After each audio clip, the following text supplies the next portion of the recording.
and therefore I declare Council meeting 819 open and come to order. Item 1, attendance and apologies nil. Everyone's here. Leave of absence nil. So we'll do the national anthem before I forget.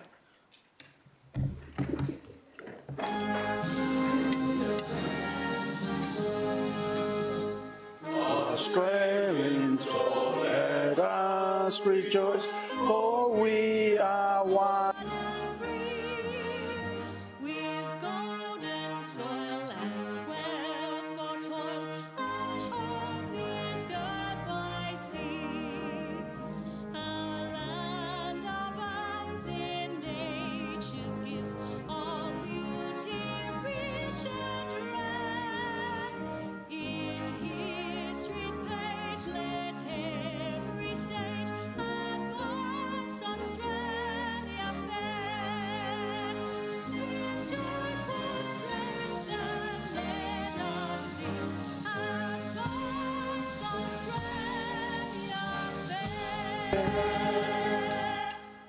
Please be seated.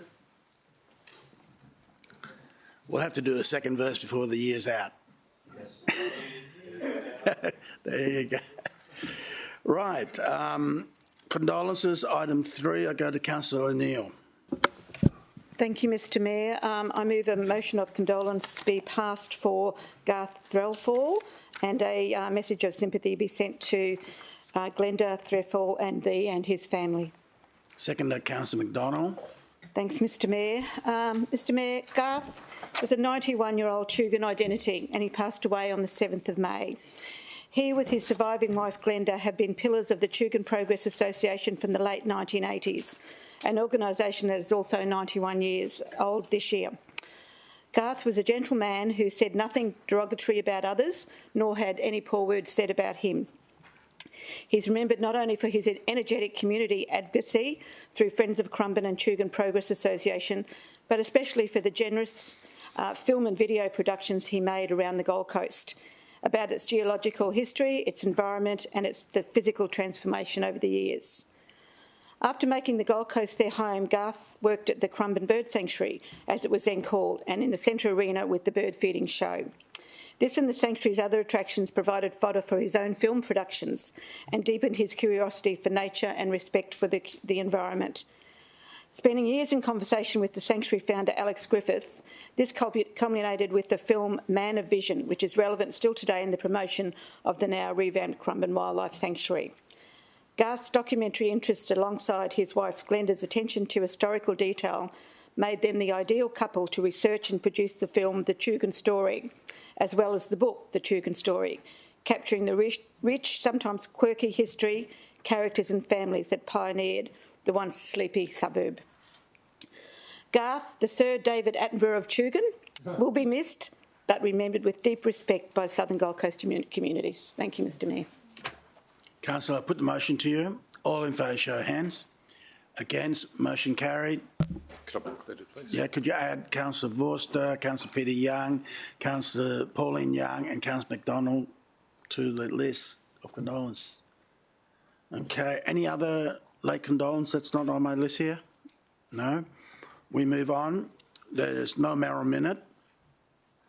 Move on. Confirmation of minute from the last meeting. 24th of May. Any corrections, anyone? Move for adoption. Councillor Caldwell, seconder. Councillor Pauline Young. Put the motion to you. All in favour, show of hands. Against. Motion carried. Mayor's report.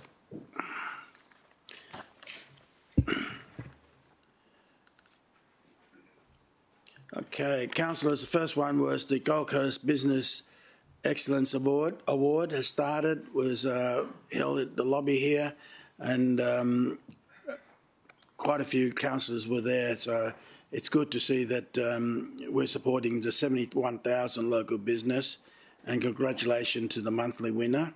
We look forward to the announcement of a 2022 winner winners later in the year. Air Church Pastoral Commissioning Service I went to, and in Scottsdale Drive, Varsity Lake, the service commissioned senior pastors James and Sally Ford, and Air Church motto is a breath of fresh air.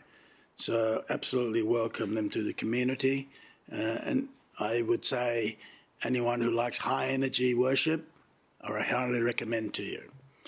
Announcement of the new HOTA board, the former Queensland Deputy Premier and Treasurer Jackie Trad has been appointed chairperson, and it's good to know that our CEO and Jackie has met several times already, so it'll be a regular meeting there.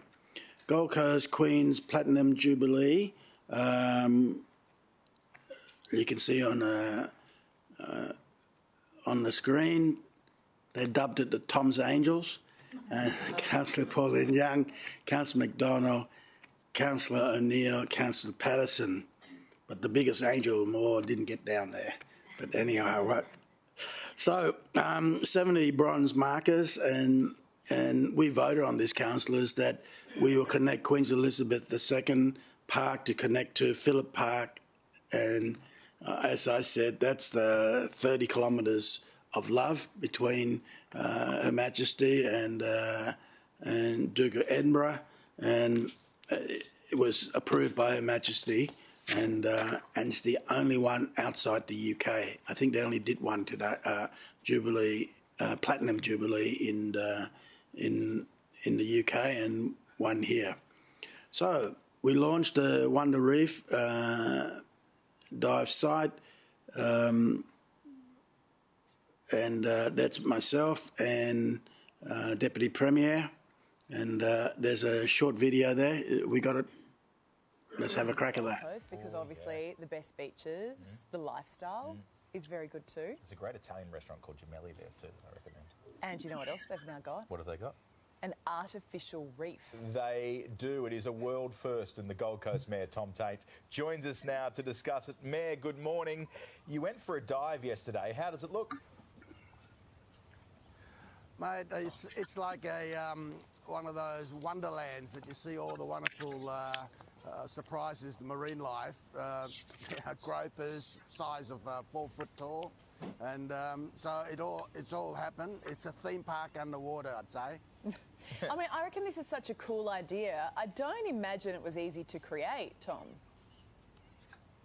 No, it took a lot of imagination, but and also scientifically, you know, we have to make sure that if we got big seas, all those infrastructure remains intact, so that we don't start all over again. So each one of those flutes, there's 9 of them. They're about 50 tonnes each. But you know, as you'll see, you can be able to swim through it. It is theming with marine life. I'm so pleased with it. Have to say that you know, in my political life, and similar to Carl, we find ourselves knee deep most of the times in things. But yesterday, I was happy to be deep underwater, and I think it's probably the deepest ribbon cutting anywhere in the world at 15 metres down. Yeah, knee deep in a very different kind of thing, Tom. Look, what's the expectation when it comes to what this will bring to the Gold Coast and to Queensland and Australia? Each year we're expecting 16,000 people will be arriving to look at it, and the good part about it, it's only 20 minutes on the boat at the end of the spit to the dive site, so the turnover will be wonderful, and it's different levels of diving too. There's for beginners, you can go down to 10 metres, there's a platform there, or you can go all the way down to 30 metres for advanced divers, so something for everyone. And to all the southerners out there who are freezing, on the Gold Coast, yeah, we're about 23 degrees, but that's in the water. Oh, stop it. I mean, and I just want to ask, and so you're feeling okay with stealing all this business from the Great Barrier Reef, Tom? Oh no, I think the idea is that we share the love, and you know, you go down here, and when you want to go to the big things, you go to Great Barrier Reef, but it takes you a bit longer time to get there. So this is a great appetizer. And Tom, how is business going on the Goldie? We know things have been tough right around Australia, particularly when it comes to finding staff. Is that something impacting your area as well? It really is. We miss those international students who do a lot of hospitality work. Even they go cherry picking and all that sort of stuff. And you know, the border's now open. We're marketing for international students to come here, and those part-time jobs really help, especially in high season. How So long do you that's what expect we're that gonna will get back take to fill those positions? I think we're talking about 6 months. All the courses has now open. They're coming in now.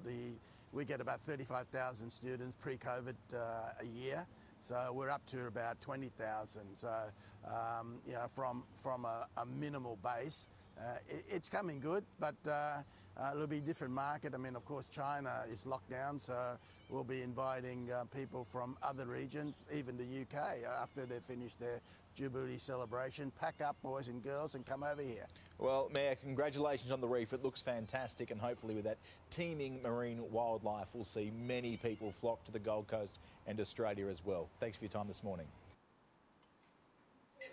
Yeah. 195,000 viewers on that one, and we got, that's quite a long interview, so pretty cool. And on the way back, driving along, I did a quick snap out of my windscreen.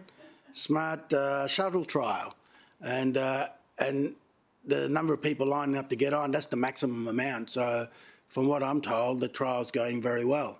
And I did run into Karen Williams in Redland, and she was talking about, you know, she started the trial first, but I just said, you know, it's very welcome you did it first. We got all your data, and we'll make it work now. So we move on to the next one. Australia premiere, Elvis biopic, and we were there, bit of fun. I tell you, you can't pay Baz and Tom Hanks and Austin Butler to speak. Oh, that's Emily and her new husband, and my thing is, they speak so highly. They wouldn't want to film anywhere else but the Gold Coast. That was Baz's words, and I can foresee that in the next 10 years, don't be surprised if there's a studio wanting to build here, because my attitude is when COVID hit, Hollywood didn't have a plan B. They had to shut down, and they were able to film here, and the Elvis biopic kept going. Austin stayed and kept working, and the post-production wasn't meant to be here. Baz built a post-production studio and stayed, and he said to me that he's never stayed in a place longer than 9 to 12 months since he was 21, and here he spent 2 years on the Gold Coast. And the best part of it all, this is what I'm learning, one of the decision that makes somebody make a decision like that is that we've got very good schools here. So the kids are very well educated and they're excelling. So now, both Catherine Martin there on the left, his wife, and Baz, it's a bit like, well, the kids are going well. I can see there's the next movie. They're going to want to do it here on the Gold Coast. So we just got to make sure that that the infrastructure is there. So all good. I recommend the movie to you. It's if Austin Butler doesn't win a Academy, it's something. I'll be surprised. Yeah, but literally from behind the camera, I know someone working behind the camera there and behind the scene. And the last day of filming for Austin Butler, he just collapsed, straight to hospital. He just squeezed everything out, all that sort of stuff. So when you see the movie, you'll see, no spoiler alert, you'll see all that, how much effort he's put in. So sweet. Gold Coast Australian of the Year, Councillor Gates, Hamill, O'Neill, Patterson, Taylor, Owen Jones, McDonald, Tozer, Peter Young was in attendance, and ceremony was held at the exhibition bar. Congratulations to Dr. Hal Rice, who found the Q scan and the resume as long as anything. The unfortunate thing there, you might have read in the paper, one of the lady attendants collapsed, and 3/4 of the way through Hal's speech, I had to ask him to come off stage and revive the lady. And but the good news is we got her sit back up, and I guess she was standing too long or something like that. And we had the emergency doctor there as well, so she's very well looked after. And congratulations to all the finalists and all the other award winners. And Claude, the Moa Man, Harvey, he was there, and Bryce Urin, but you all know who won because we voted on it here.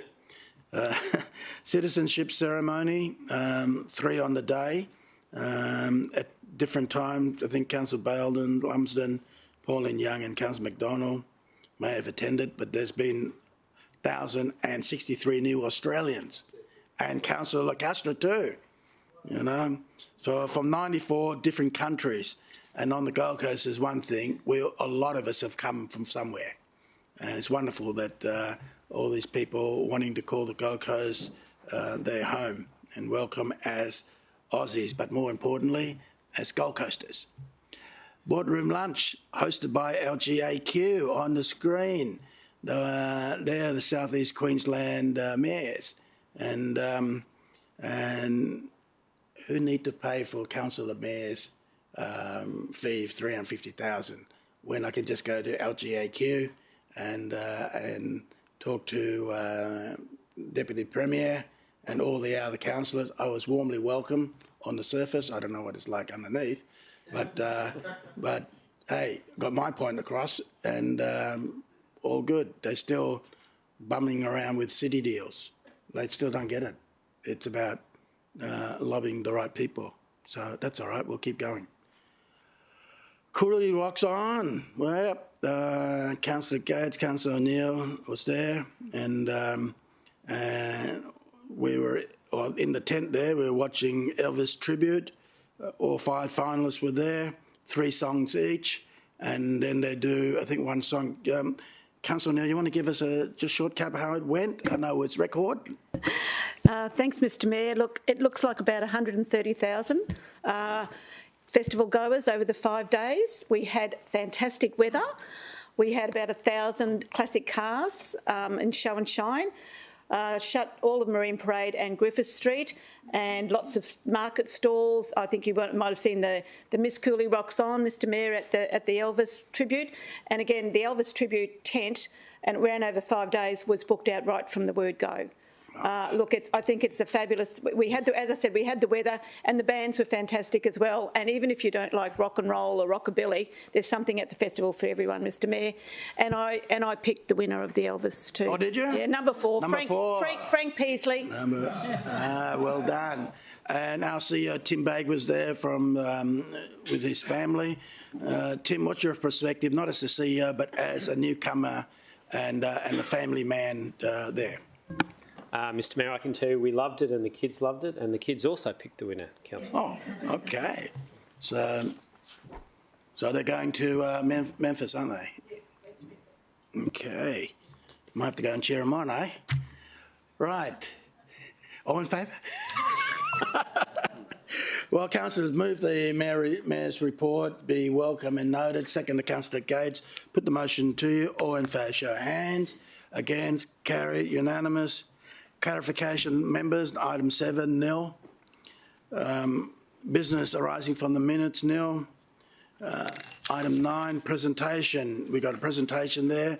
Parks and Leisure Australia Queensland branch. Councillor Vorster. Thank you very much, Mr Mayor. Mr Mayor, the Parks and Leisure Australia, or PLA, not to be confused with the other PLA, is the leading industry association for professionals in the sector. Their aim is to build, serve and develop strong and united parks and leisure industry in Australia. The PLA has been servicing and advocating for the parks and leisure industry since 1926. It's incredible to think that in the 1920s, people recognised the value of good public open space. They now have 5 regional branches across Australia. The PLA Queensland Regional Branch has recognised excellence in the parks and leisure industry in Queensland through its awards program. And the PLA Awards of Excellence aims to promote and encourage best industry practice and recognise achievements and outstanding work of individuals and teams. Our Parks and Recreational Services branch, love those guys, has been successful in obtaining 2 awards and a commendation at the PLA Queensland 2022 Regional Conference, which was held in Gladstone in May. They will now be put forward for the PLA National Awards in October later this year. The commendation was, and I'm sure Councillor McDonald will be thrilled with this, was for Schuster's Park. Place-based winner for projects over $500,000 was the category, and Country Paradise Parklands took out that award. Driven by the themes of country, farm and nature, Country Paradise Parkland Play Space is artistic, it's imaginative and it's definitely Australian. Love Australia. Distinctive play experiences were developed to maximise play value for all ages and abilities, from obstacle courses, a scooter circuit, water play, nature play, toddler zone, art and even more.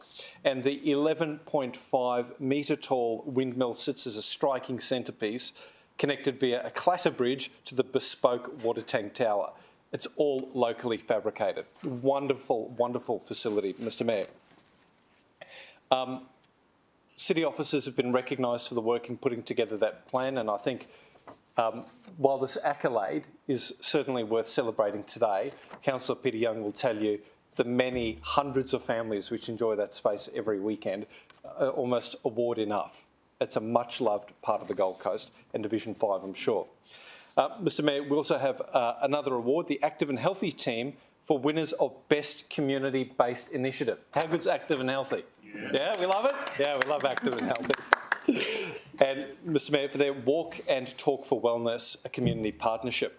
Walk and Talk is a nature-based mental health service co-developed by Richard O'Connor and Dr Deborah Barth at Griffith University. Operating under the banner of the City of Gold Coast Active and Healthy program, the service blends 3 modalities, evidence to support improved well-being and mental health outcomes. Exercise, being walking, being in nature, absolutely, and social connection. Some of the themes picked up in your budget today, Mr Mayor. During a walk and talk session, clients walk one-on-one through the award-winning Gold Coast Botanic Gardens. Aren't they brilliant? We love them. Accompanied by a Bachelor of Counselling Practicum student from Griffith University School of Applied Psychology. Mr Mayor, these are great programs that have now had Queensland recognition, and I'm sure we're going to be in good stead to take out some national awards a little bit later. Congratulations to Sam Hughes and the Active and Healthy team on that particular award, guys. Well done. We might invite the 2 award winners separately.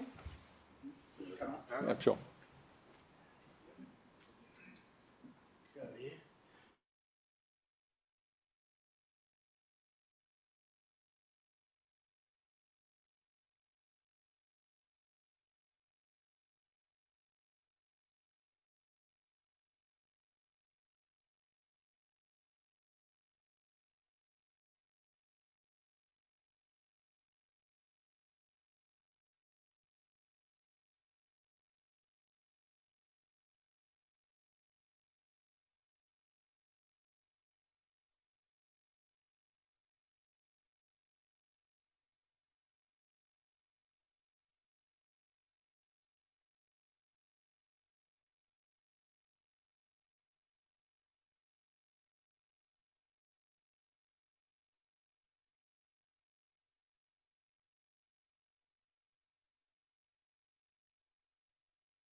Okay, item 10, conflict of interest declarations. Any conflict of interest declaration on this item?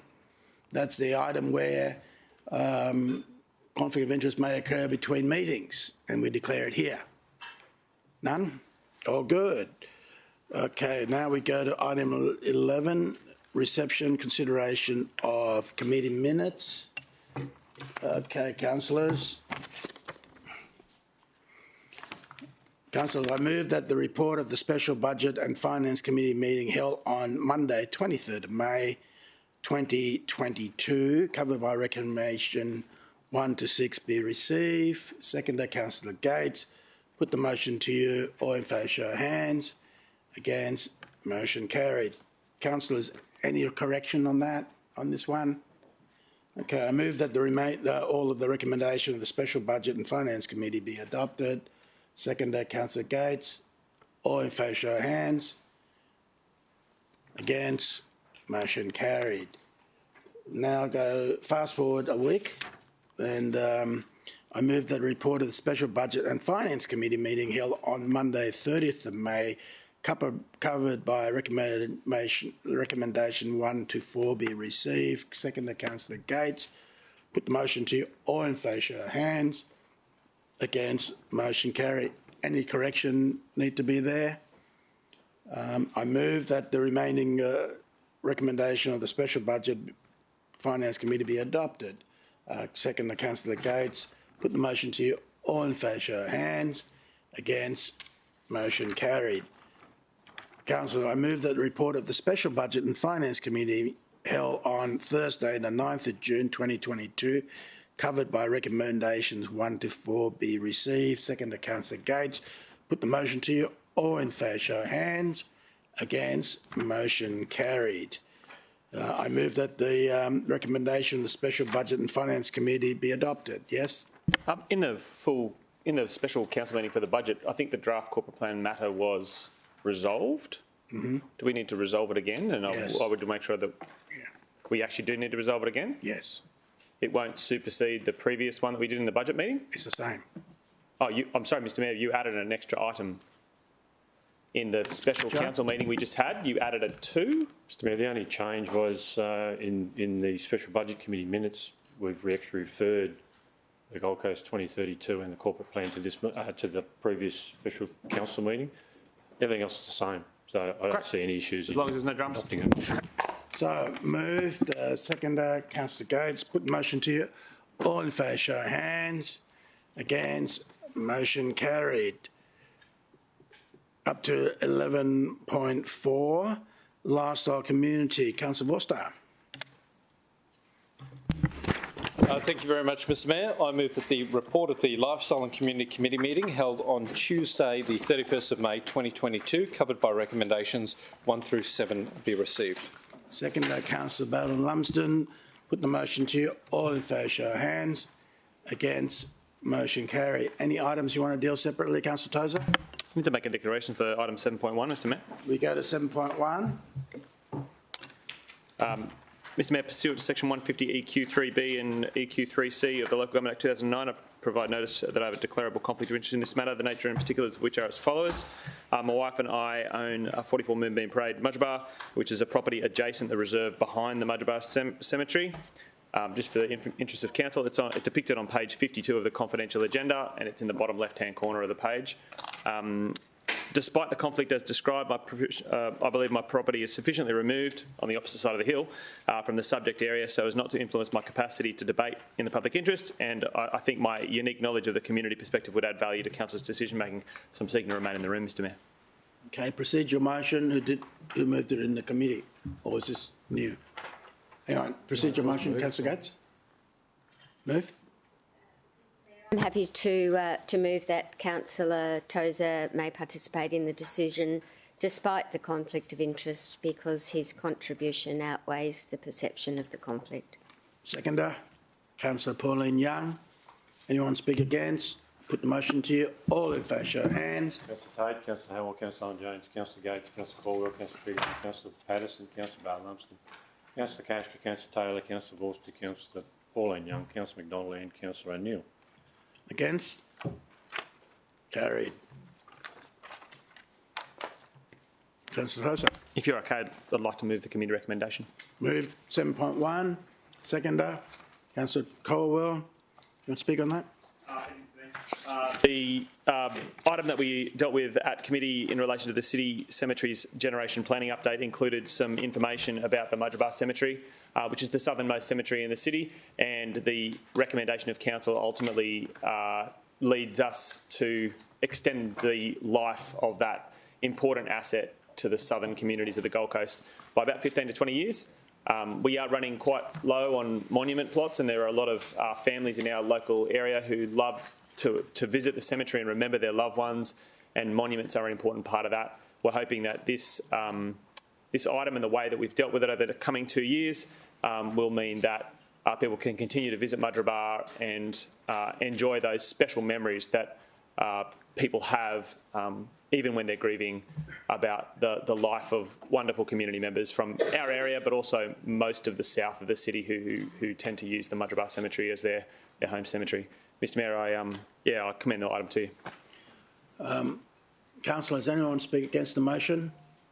Put the motion to you. All in favour, show of hands. Against, motion carried, unanimous. Any other items separately, Councillor Vorster? 8.1. Thank you, Mr Mayor. 8.1. Okay. Thank you, Mr Mayor. I'd just like to move a slight change to the committee recommendation to reflect a request from city officers. Okay, let's see what it is.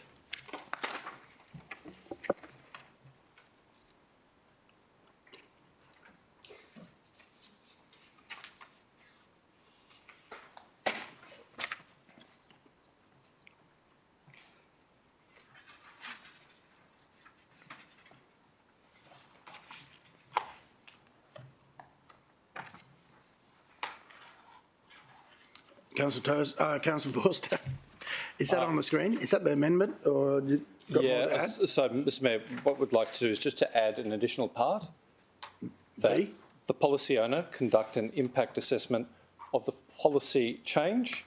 Yeah, perfect. Okay, second to Councillor Tozer.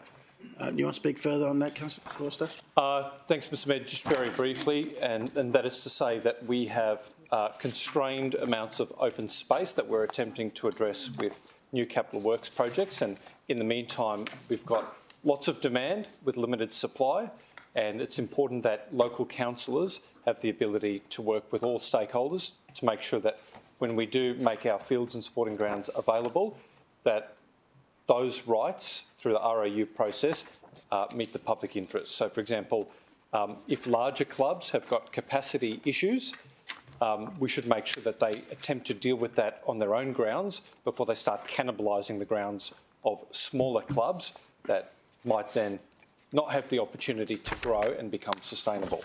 This ensures that local councillors and existing park users have an opportunity to have their say when those decisions are being made. Thank you. Okay. Anyone speak against the motion? Put the motion to you then. All in favour, show of hands. Against? Carried. Councillor McDonald, which way did you vote? Councillor McDonald, which way did you vote? I supported it. Okay, it's unanimous. Councillor Vorster. Just 7.2. Thank you, Mr Mayor. We're going to 7.2, councillors. Sorry, Daff, if you got that. I'll just borrow that for a sec.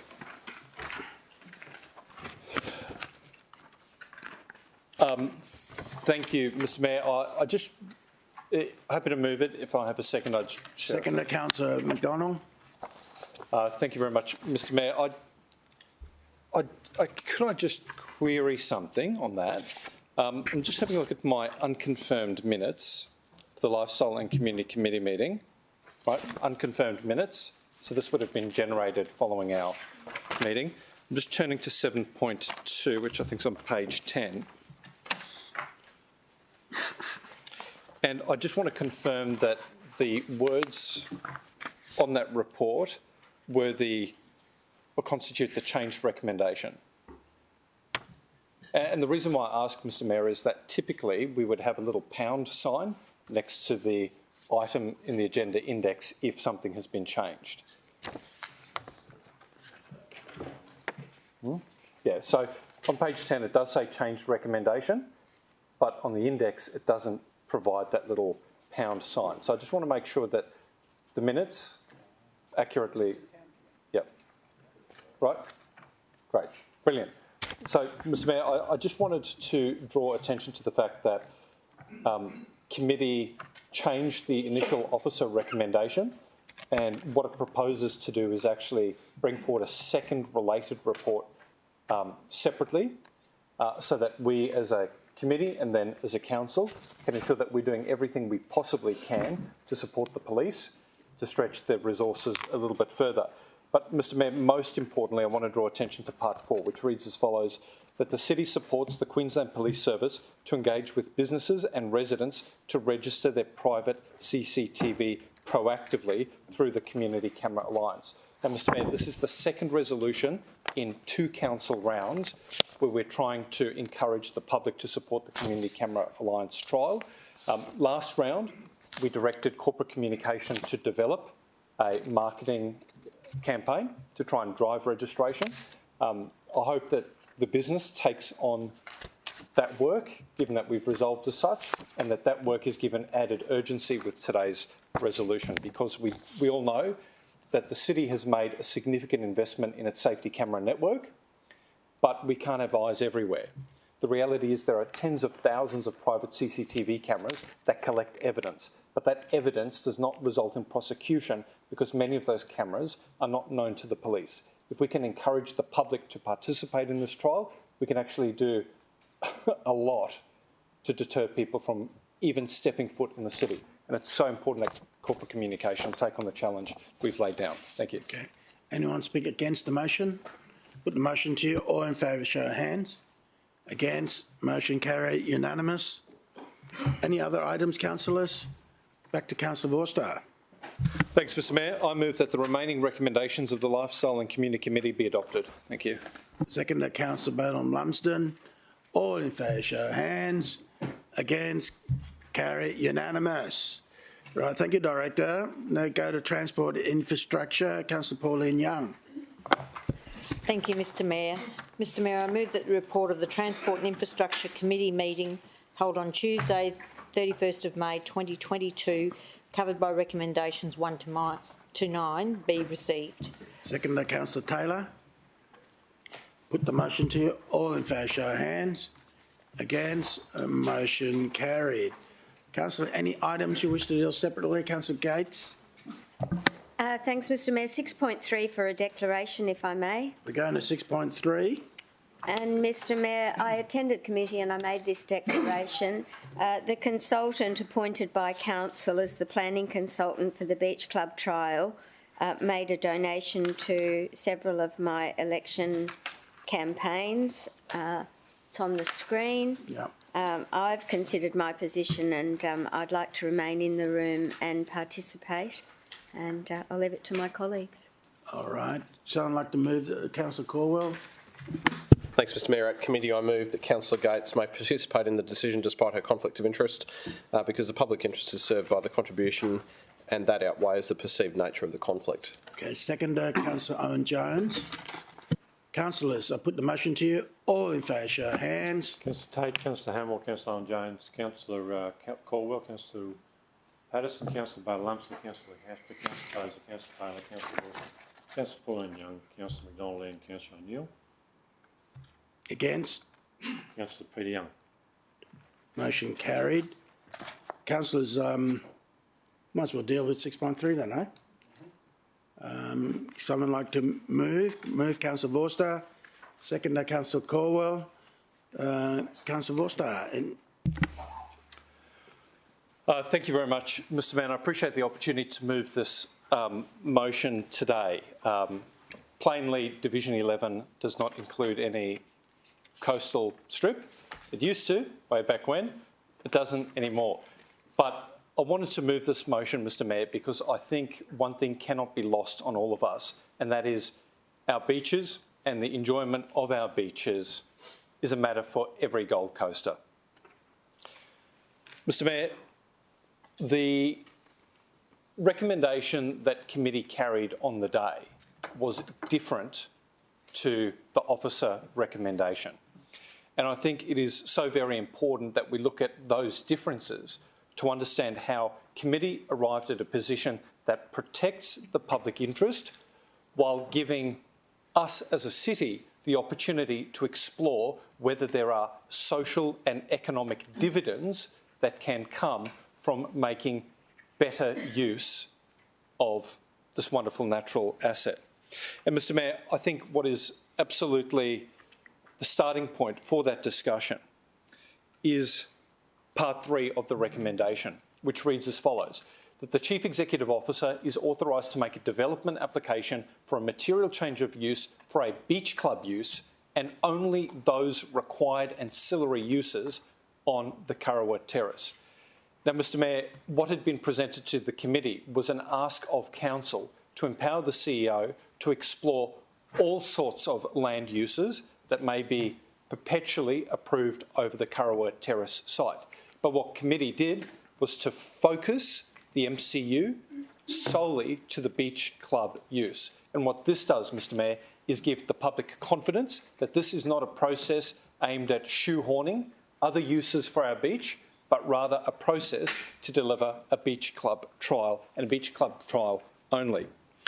Mr Mayor, what we also did was we took the step of adding Part A, which says that any development application be independently prepared, referred to the Planning and Environment Committee and decided by Council. What we heard at committee, Mr Mayor, was that the proposed process could have had this development application dealt with under delegation with the acceptance of the local divisional councillor.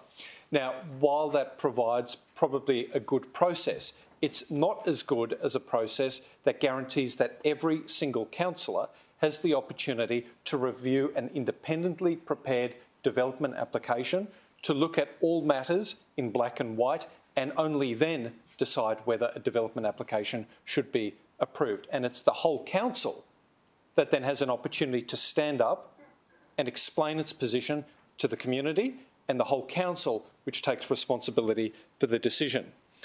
Mr Mayor, what we also did was to add a Part B that says that any development application respond to the amenity, safety, public access and aesthetic concerns raised during the initial community consultation. And Mr Mayor, that should send a very clear and strong signal to those who are concerned about the initial beach club trial that we've heard their concerns, and we want to see a development outcome that protects amenity. So it's got to look great. It's got to be safe, because we want people to be able to recreate, to enhance our reputation as a tourism destination, not to put it at risk through injury. And Mr Mayor, to also ensure that we tick the aesthetic box, because we do know it's not just about the beach, it's about the adjacent parkland. And we want that interface to be as great as possible, so people feel invited into the precinct, invited into this venue, invited into the surrounds of the Kurrawa Surf Club, invited into Broadbeach. Mr Mayor, not only did we structure a much more thorough and defensible development assessment process, but we also took steps to ensure that Council is responsible for the decision, and it's a decision that meets the highest possible ethical and market principles. To that end, Mr Mayor, we added 4 items to a Part 5 that says that this process be guided by the Chief Procurement Officer and adhere to the highest standards of market, competition and probity. No one's interested in a half-baked outcome. No one's interested in second best. No one's interested in single, lazy proposals. And I'm not saying that of the current proposal. But what Council decided was that we wanted to open up this opportunity to the market, not just of experienced beach club operators, but of all hospitality operators, so that we could be presented with something absolutely spectacular to prove perhaps to the community that this is something worth doing. We want competition to protect the public interest. And Mr Mayor, we want to ensure that we've got a thorough process so that it's defensible. So next time we dip our toes into the water, not with beach clubs per se, but other ventures, that the public can have confidence in the way that we go about engaging on commercial terms. Mr Mayor, we also ensured that there be ongoing community consultation conducted not by Council, but conducted by an independent and accredited IAP2 firm or professional appointed by the city but funded by the successful operator. And Mr Mayor, this is so important because not only do we have to tick off the economic box, but we have to tick off the social licence box. And we can only do that with data and information. And the best information and the best data is collected at hand's length from council. Lastly, Mr Mayor, this decision, because it is, and I'm going to say it, because it is so bold and unprecedented, it's so important that we as a council are responsible for the outcomes. So the decision to appoint the successful operator is to be decided by the council and not under delegation by the Chief Executive Officer. Mr Mayor, I've said all this merely to make this point. During debate at committee, a number of councillors were concerned that a beach club was not worth progressing because the case for it wasn't established during the initial trial. You know what, Mr Mayor? I absolutely agree with them. I don't believe the case for a beach club trial was established during the first iteration. I don't think we have enough data to decide whether this is worth making permanent. So the most prudent thing we can do is actually gather more data before we make the decision to make it permanent. And the only way we can do that, Mr Mayor, is by addressing the shortcomings of the initial trial with a more robust process that arms us with the economic, social and community feedback we need to decide whether this is something worth pursuing into perpetuity for the Gold Coast. So, Mr Mayor, for those councillors who worry about the former process, I say I absolutely share your concerns. That's why we need a better process. This is about the better process. If there are councillors who think that perhaps this is setting an unhelpful precedent, I have to say that's a point ill-made, because the current precedent is that anyone can waltz along and lodge an application or seek a permit under local law, and the city under delegation may decide it. This process requires a formal development application that gives the community an opportunity to make submissions with statutory weight. So if you're concerned about precedent, you actually want to run away 100 miles an hour from the old process and back this one. And Mr Mayor, for those councillors who might be philosophically at odds with this proposal, can I merely say that successive councils have invested a considerable amount of money to activate this part of Broadbeach for community, social and economic reasons. In fact, as part of the Commonwealth Games Legacy program, we delivered $1 million event space at the Kurrawa Terrace. And quite frankly, given that that event space is marketed through Destination Gold Coast and on Council's Economic Development website as a place to come stage events and dip your toes in the sand, it's absurd to suggest that that's not what we would want for this part of the Gold Coast, this part of Broadbeach. I hope my colleagues have an open mind. I certainly have an open mind. But more than having an open mind, Mr Mayor, I've got open eyes and I've got open ears.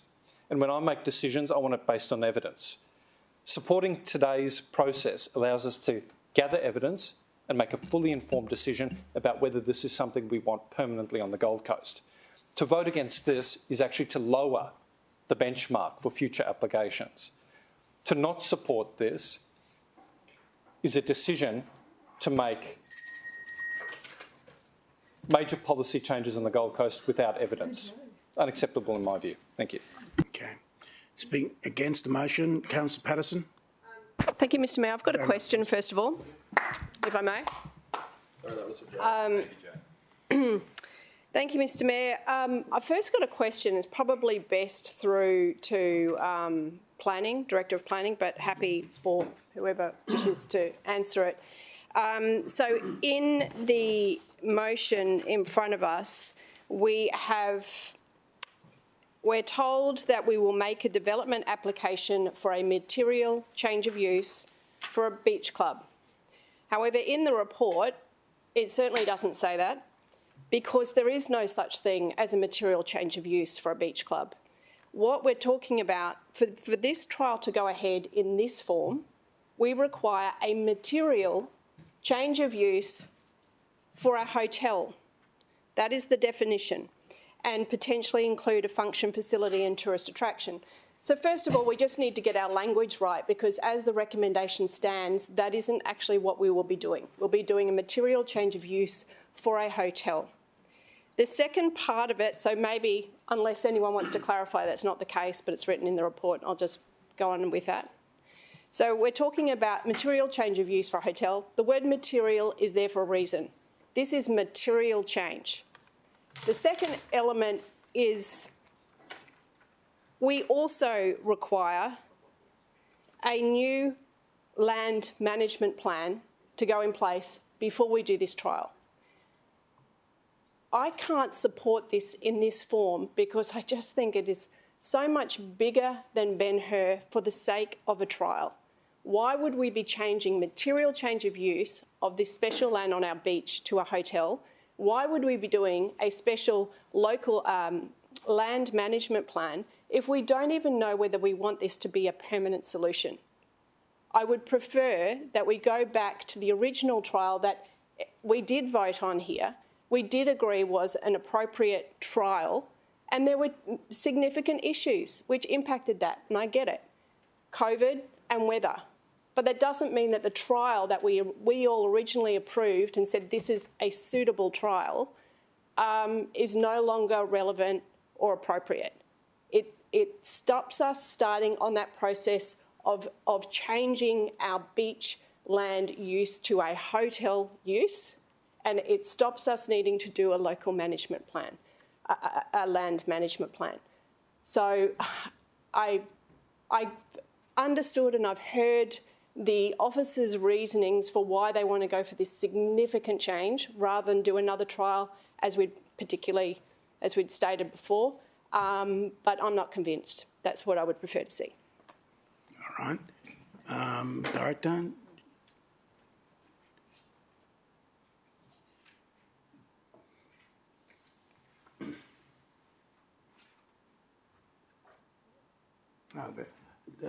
Did you hear the question, or do you want me to just recap it? Through Mr Mayor, I think I've heard the question, but happy for you to recap it. Basically, why material change of use? I think I know the answer, but rather do that. And the other change regarding the second part of the question. Through you, Mr Mayor, Councillor Patterson. So why material change of use? That's what the scheme defines. In the past, it was a temporary use, but because it's over the 28 days, that's why it kicks into the material change of use. Particularly with the hotel, it's the selling of liquor, so that's why that use is defined. And it might be that when the Director of Transport and Infrastructure and their team go through with the consultant, that they might define it differently. There might be other ways to define it, but I think the information that I have, and certainly in the information from Alton and his team, is that it would be a hotel at this stage, purely for the liquor. If there wasn't liquor selling there, it would be a food and drink outlet. There's different mechanisms under the city plan, so it might be accepted development and things like that. So that is the information that we have at this stage, but obviously subject to change as the DA was formulated by the consultants and then obviously lodged. Okay. You want to speak against it? Thank you, Mr Mayor. So it has been confirmed now that number 3 isn't really valid, because what your advice that you've received is that we will be applying for a development application for a material change of use for a hotel. So that line doesn't actually. It's sorry, well, Mr Mayor. It's what the director just said. Please, no, just a second. Yeah. Just coming back to that, I'll go to Councillor Caldwell, the Chair of Planning. Thanks, Mr Mayor. We did canvass this at committee because I specifically asked the question, does beach club appear as a use in our scheme? Which it doesn't. It's not a defined planning term, but I think it's intended in this instance to provide a window for the officers to be able to manoeuvre what uses are required to give effect to a beach club use, which may be a suite of different approvals for example, a hotel, which we understand could be associated specifically with the service of alcohol, or a food and drink outlet, or an outdoor entertainment precinct or whatever the case may be. So I think I understand Councillor Patterson's concerns, but we're actually trying to be very transparent about the fact that there might be multiple planning approval uses required to give effect to the ultimate outcome. And it quite clearly says material change of use. So the process can't be any clearer, and I think we all understand and accept what we're trying to achieve if we support this motion, and that is the umbrella under which a number of different definitions could fall. Okay. Councillor Patterson, you want to speak against? Yes, thank you, Mr Mayor. I'm not comfortable with this because for me it's a trial in name only. When you are going through a process of a material change of use, changing the land management plan, you're making significant changes that you would make if this was going to be permanent. I do appreciate that this will come back to us within possibly 3 years. But the thing is, we could still achieve this without having gone through that process. We could cut out point 3. The elements that were brought in point 4, A, B and C, really add value, and I'm very grateful to fellow councillors for their work on that. And I would prefer to see that kept, changed to do another short-term trial like we've done before. So if this wasn't successful today, that's what I would be supporting. But it's just too much. It's bigger than Ben-Hur for the sake of a trial. Thank you. I'll go to Councillor Vorster to close. Councillor Vorster? Look, thank you very much, Mr Mayor, and I just wanted to reflect on some of the early wording in the resolution in part 3, which puts the term beach club use in speech marks. And that is to reflect precisely the fact that there is no formal definition, and that, as Councillor Caldwell said, we need to afford our planners an opportunity to find the land use that best fits with the proposed trial. And we actually provide them with that window by adding additional words that say only those required ancillary uses on the Kurrawa Terrace. So far from being open slather, what we've done is we've given city officers flexibility, but constrained what they might do under the planning scheme simply to affect the beach club trial. So Councillor Patterson suggested that this was ineffectual, not fit for purpose and what have you. I couldn't disagree more, because we've responded to the fact that it is impossible in a planning scheme, impossible to capture every particular use of every particular building at every particular site. It's impossible. We've given them only as much flexibility as they need to give rise to the beach club trial. Mr Mayor, in closing, I just want to reflect on this. We're not embarking on this potentially as a fool's errand. We're not collectively Don Quixote tilting at windmills thinking they're giants. The purpose of pursuing a beach club trial is to see whether there is an opportunity for the Gold Coast. And if we're not a council that is open to the prospect of opportunity, then I'm actually not quite sure what we're doing here today. By supporting this recommendation, we've got an opportunity to leverage our assets for the benefit of the people on the Gold Coast, and to do it in a way that is very careful, absolutely very careful. It has high levels of market competition, extremely high levels of probity, and a very narrow focus. It is an exceptional process, and I can't make this point more clear.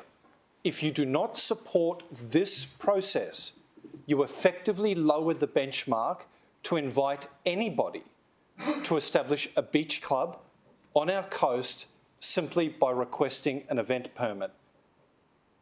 What a low bar that is, and how much of a higher bar is this? This is a resolution worth supporting merely because it is a bloody good process. Thank you, Mr Mayor. Debate's closed. Division's call. Councillors, put the motion to you. All in favour, show of hands. Councillor Tate, Councillor Howell, Councillor Jones, Councillor Gates, Councillor Caldwell, Councillor Barton-Lumsden, Councillor Tozer, Councillor Taylor, Councillor Vorster, Councillor Pauline Young, Councillor O'Neill. Against? Councillor Peter Young, Councillor Patterson, Councillor Castro and Councillor McDonald.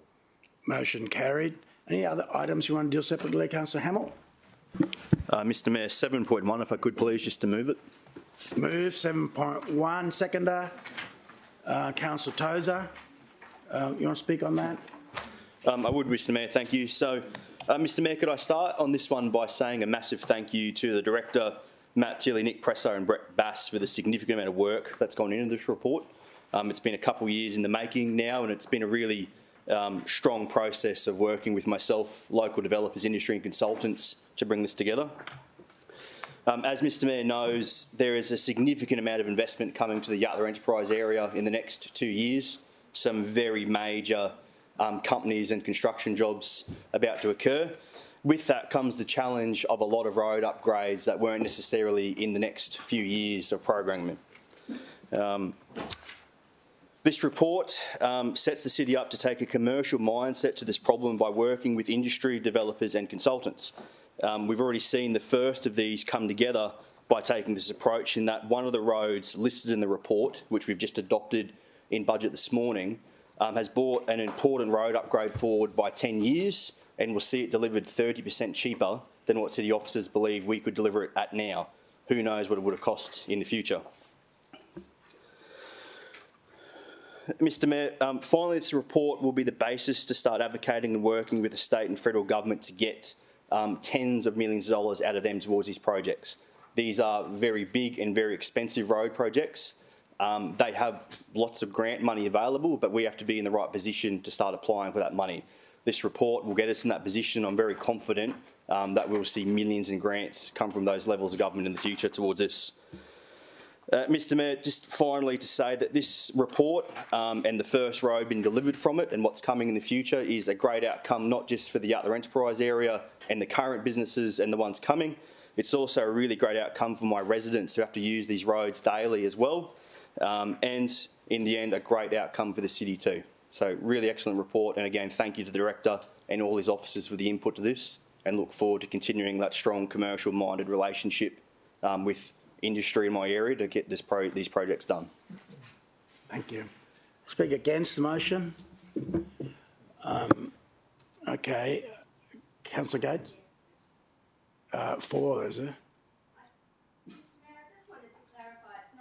About Northern Gold Coast, this report, it covers the whole of the city, and it started probably 5 years ago. We started interrogating the proposed new freight plan, and as it mentions in the report, it's right across the city. It goes right down to the local bread delivery truck.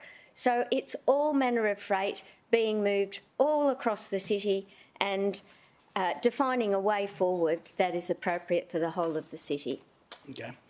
And the good part is, I think I reflect that to the letter to Deputy Premier's Department, I think. And the letter just came in, so I haven't distributed to you, but there's quite a few dollars coming our way. Should we vote for it? So, Councillor Hamill, closed. You're right? Okay. Put the motion to you. All in favour, show of hands. Against, carried, unanimous. And when I reply a thank you to reply to that letter, which you'll see, I'll put down there was unanimously carried. Okay. Any other items, Councillor Peter Young? Thank you, Mr Mayor. I'd like to move item 8.1, which was just a simple general business motion. 8.1, seconder, Councillor Owen Jones. Thank you, and if I might just address this very briefly. Thanks again to the Director. His staff have already been in touch with me about this, and this general business motion arose from my concerns discussed with him. There was an earlier item in this committee which was a petition from the public about installing a pedestrian crossing, a marked crossing on Nerang Street. That was rejected by the petition, and in lieu of that, there are other measures that can be undertaken, but there is a state road here, so I'm hoping that some of them, we might get some money left over from Councillor Hamill's motion and that resolution, and spend a little bit here on this one crossing of Nerang Street and Ferry Street in Nerang. This is very old infrastructure in the area. Things don't comply with current standards. I'm quite happy to fund ramps to facilitate an additional pedestrian facility across Ferry Street, and the director will become aware of all this in due course. But indeed, I think there's a one network meeting this afternoon involving state government, DTMR people and council people, and that'll be on the agenda. I'm appreciative of that attention. Thanks, Mr. Mayor. All right, anyone speak against the motion? Put the motion to you. All in favour, show of hands. Against, motion carried, unanimous. Any other items separately, councillors? Councillor Pauline Young. Thank you, Mr. Mayor. I move that the remaining recommendations of the Transport and Infrastructure Committee be adopted. Seconder, Councillor Taylor. Put the motion to you. All in favour, show of hands. Against, motion carried. Councillor Bowden Lumsden, which way did you vote? Okay. Carried. Thank you, Director. Now we go to Planning and Environment. Councillor Caldwell. Thanks, Mr. Mayor. I move that the minutes of the Planning and Environment Committee meeting held on Thursday, the 2nd of June, covered by recommendations 1 to 12, be received. Seconder, Councillor Peter Young. Put the motion to you. All in favour, show of hands. Against, motion carried. Councillor, any items you want to deal separately? Councillor Gates. I'm sorry, Mr. Mayor, but I have three declarations. So firstly, what numbers are they? 6.2, 6.10 and 6.11. So 6.2, 6.10, 6.11. We'll deal these three items in 2, 10 and 11 order. Okay. And I'll go to you first. Okay, thanks, Mr. Mayor. With regard to item 6.2, it was a council report about productive Gold Coast, and the consultant appointed by council was Place Design, who contributed to 3 election campaigns of mine. 2011, $1,410, 2014, $1,850, and in 2016, $1,850, which was fully refunded. I'd like to remain in the room and participate in the debate. I've had no contact with the consultant in relation to the item, but recognise the importance of informing City Plan into the future. Okay. Procedural motion, anyone? Councillor Caldwell, seconder, Councillor Peter Young. I assume that's the one on the screen? The one on the screen, Mr. Mayor, yes. Anyone against? Put the motion to you. All in favour, show of hands. Mr. Tate, Councillor Hamill, Councillor Owen Jones, Councillor Caldwell, Councillor Peter Young, Councillor Patterson, Councillor Bowden-Lumsden, Councillor Castro, Councillor Tozer, Councillor Taylor, Councillor Vorster, Councillor Pauline Young, Councillor McDonald and Councillor O'Neill. Okay, we'll deal with 6.2. Councillor Caldwell, you want to move recommendation, is there? Yeah, I'm happy to move the committee recommendation on that, Mr. Mayor.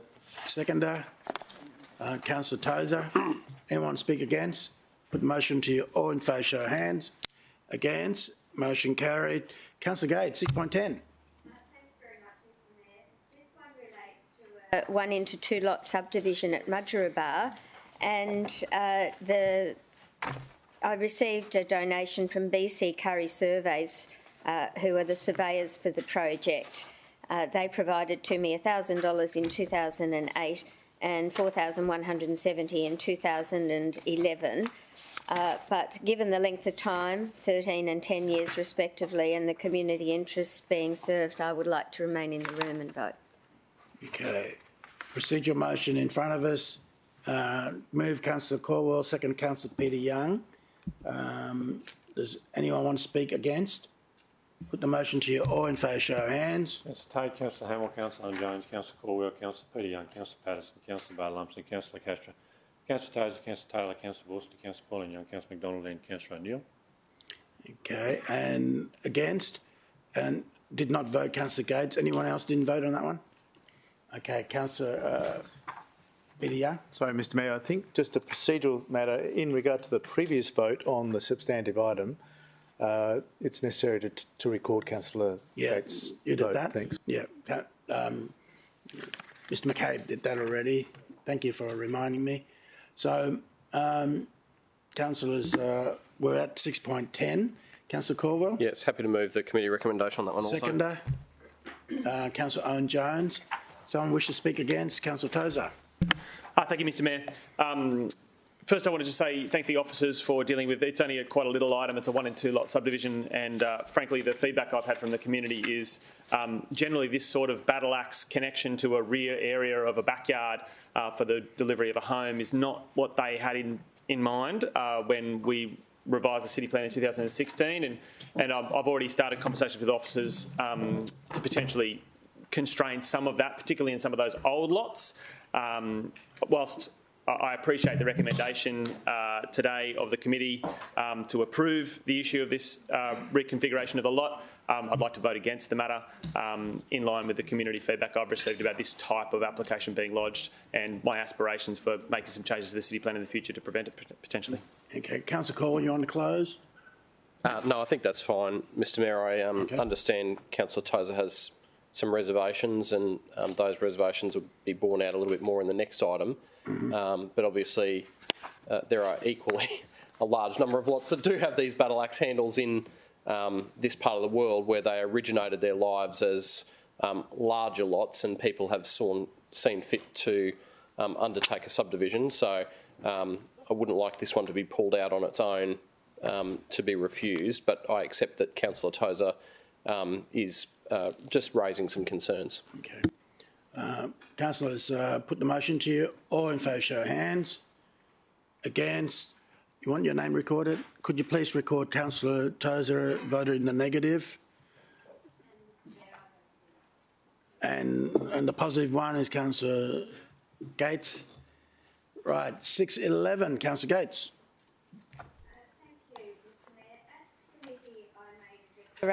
Because the planning consultant was Place Design, and the same details apply that I received a donation from them as my previous declaration.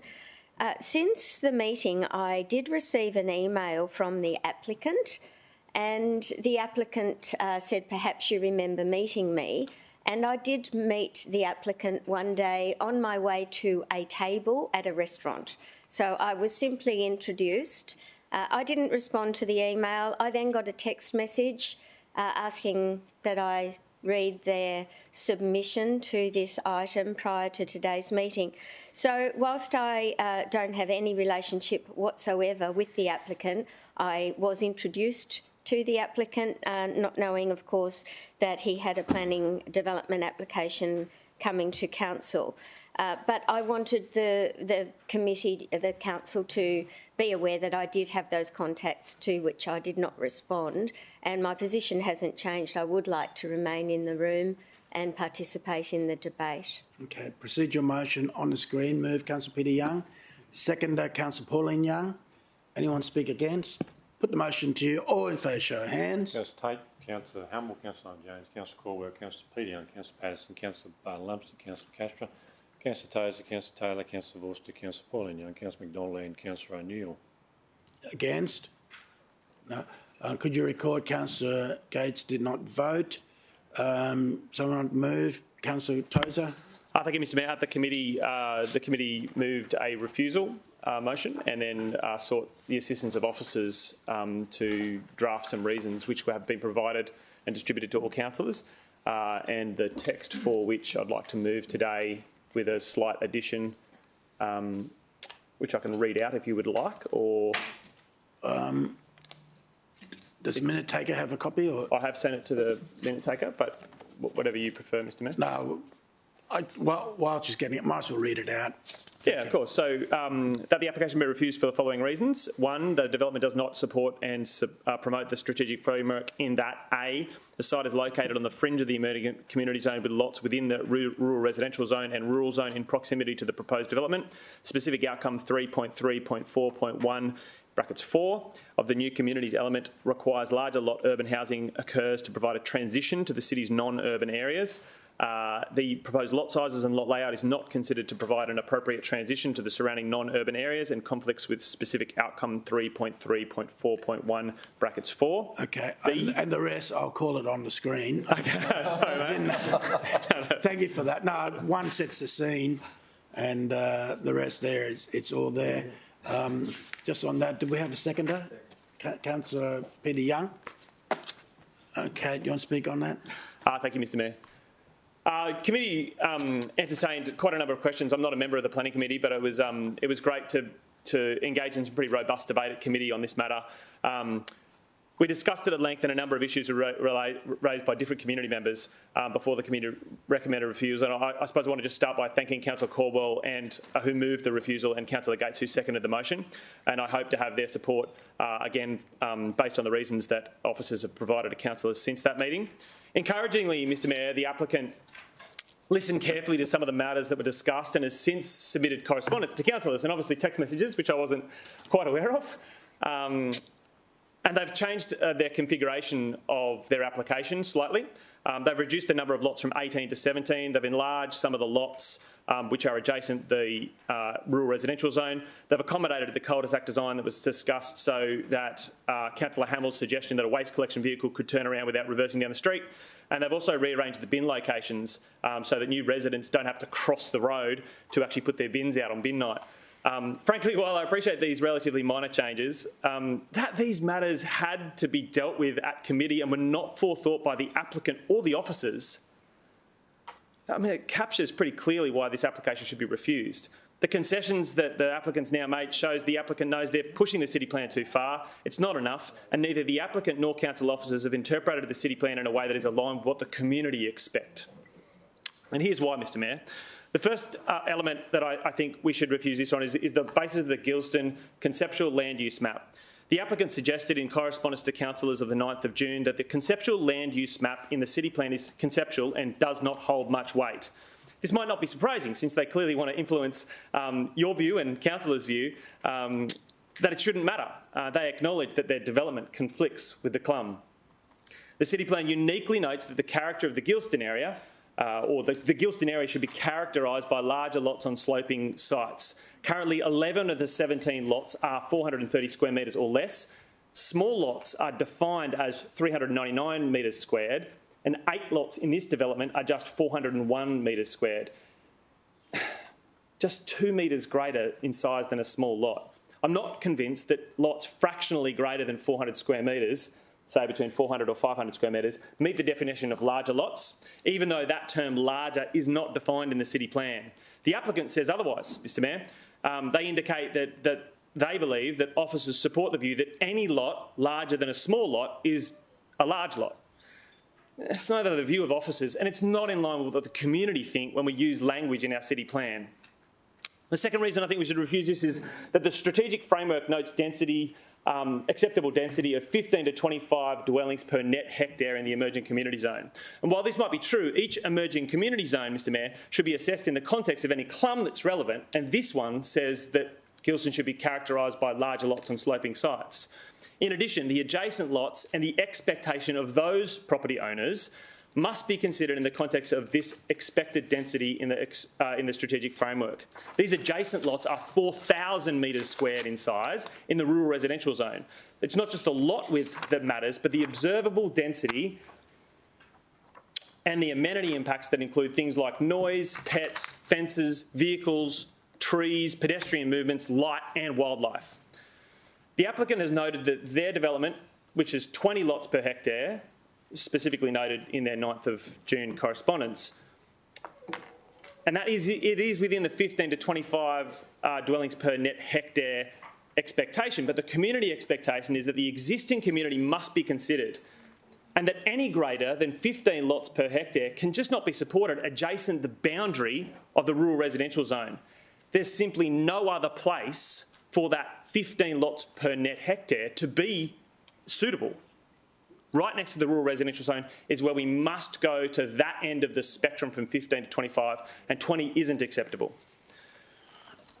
Another reason on the lot configuration that they've sent, the most residents on the southern side of the road, they haven't put a pathway on that side of the road. They're effectively making most of the residents cross the road to use the pathway. I'm assured by officers and actually the applicant that they can rectify that in a future submission.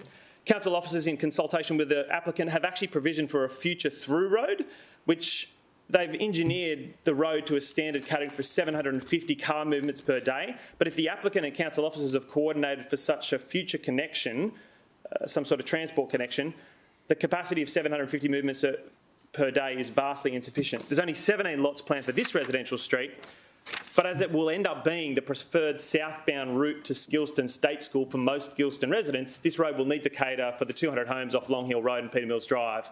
Officers and the applicant, if they want that to be a future through road, they need to provision for the road to be adequate to manage that capacity. I'm concerned by the 2 metre tall Colorbond alleyways for rear lot access. They're 30 metres long.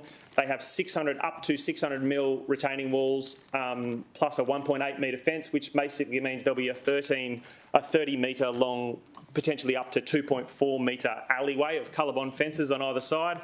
My understanding is it's about 4 metres wide, but to me that doesn't represent the kind of character we'd hope for Gilston. During the committee, Mr Mayor, one councillor, Councillor Peter Young in fact, raised some insightful issues about the interface between the property boundary and the tree planting on the frontage to Gilston Road, where they had planted trees outside the fence. Frankly, the council officers need to liaise with the applicant to recommend a suitable solution to that dissonance that Councillor Young highlighted. The applicant has made changes to delivering a rounded cul-de-sac, and I think that's appreciated. Any future application that they end up negotiating with councillors on or council officers on, I think should retain that rounded cul-de-sac. And the bin location issues are improved in the new configuration that's since been sent to councillors, and I appreciate the applicant's attention to that. Mr Mayor, when councillors adopted the city plan, we determined that the conceptual land use map, the CLUM, for Gilston should use the phrase larger lots on sloping sites. It characterises the expectations for the area. I'm sure they didn't intend that this emerging community would be characterised by 400 metre squared to 430 metre squared lots. They're not larger lots, Mr Mayor. While larger lots are not defined, when small lots are defined as 399 metres squared, a large lot is not just 1 square metre or 2 square metres larger. It's not reasonable, and the community expects more of us as decision makers. We also expect more of a development application. While the 70 submitters in favour, who primarily live outside of Gilston, are no doubt supportive of more lots, and I expect that's so they could buy, build or rent, the 20 objectors from Gilston don't want council to prevent this development. They just want, quite rightly, because they bought their lots of around that 600 square metres, 15 lots per net hectare, they want us to honour that existing development precedent in this area where we explicitly noted should be characterised by larger lots on sloping sites. And I get that the emerging community zone is a strategic framework mechanism that enables this 15 to 25 lots per net hectare, but that spectrum of 15 to 25 is exactly why the CLUM's important. It gives us conceptual oversight of a specific location so officers and applicants can have guidance about what councillors, the decision makers, intended based on what the community expect. I've served the Gilston community for over 10 years and I feel well qualified to state that the community expect us to honour the CLUM as an influential metric, particularly when the proposed development is adjacent to the rural residential zone. In summary, there's just simply too many issues in this application and too many conflicts with the community expectation of the city plan and its provisions for us to recommend approval today. The applicant and the officers need to take some additional time to consider these issues and the surrounding area and the community expectations and what we as decision makers resolved in the city plan. Okay. Councillors, anyone want to speak against the refusal motion? Councillor Colwell. Thanks, Mr Mayor. Councillor Tozer referred to this, but the applicant has circulated an alternative subdivision plan, which I understand the Minutes Secretary has available for us to see on the screen. So on that basis, I'll foreshadow an approval whereby we would give effect to the alternative subdivision layout. And because it would need to be foreshadowed, I assume that means I can't speak to it as a standalone motion. So if we could get it up on the screen. Just let me ask you this. Yeah. Because when was this distributed? So, Mr Mayor, at committee, quite an unusual circumstance arose, and that was that I don't think any of us really wanted to refuse it per se, but a redesign from councillors was almost impossible. So we actually refused it without any reasons at that point, and so Councillor Tozer went away and had the preparation of some reasons for refusal. The applicants were unable to watch the live stream because it was down, but then did watch the live stream of the meeting once it had been loaded up. They went through and attempted to address all of the matters that had been raised by councillors in the committee meeting and sought to address them as best they could in this new subdivision layout. Yeah. So, let just me ask, Director there, because I want to give ample time for councillors to see the amended part of it. Is there if the motion gets up, the refusal motion gets up, it doesn't stop the applicant to resubmit it or amend this. How's it go? Like, as you see, I haven't had time to really sit through something that's right in front of me, and I don't want to prejudice either side, but I want the time for us councillors to go, okay, let's have a look at this, you see. Director? Through you, Mr Mayor. Mr Mayor, if council did resolve to refuse it today, the applicant would have appeal rights, and it would go through that process. They would be offered ADR or without prejudice meetings through that stage, and we would always seek to negotiate an outcome that was suitable. So that comes through you, Councillor Caldwell, doesn't it? Yeah, the difficulty is, Mr Mayor, that the actual subdivision plan that's been lodged for us to decide on is the original version that we didn't like at committee. Now, the only downside to that is that if we don't contemplate this proactively today, the appeal will start on foot with the other subdivision plan, which I haven't yet entirely settled what our prospects on that might be, but it comes with some risk, if I can put it that way. Okay. So the other alternative, Mr Mayor, is, you know, we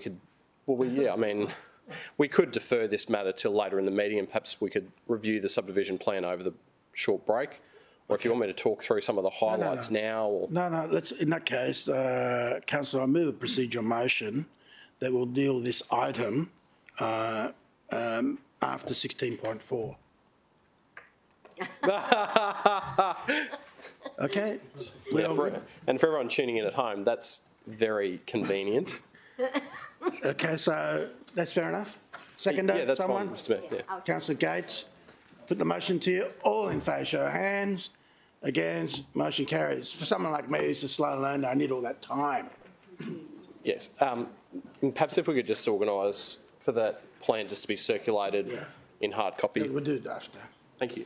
Okay, so 6.11, that moves to just under 16.4.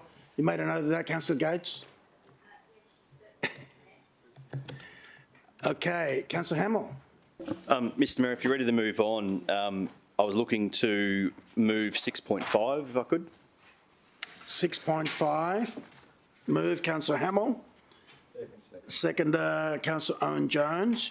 Councillor Hamill, would you like to speak on that? I would, Mr Mayor. So, Mr Mayor, there was a lot of councillors at committee, so I think most are familiar with this item, which also leads into 6.6, 6.7, 6.8 and 6.9, which is that after identifying 5 properties on the same street in Ormeau, we've had to go through a development compliance process, which resulted in 5 owners having to make applications seeking to formalise dual occupancy on sites that were originally certified only to have a secondary dwelling.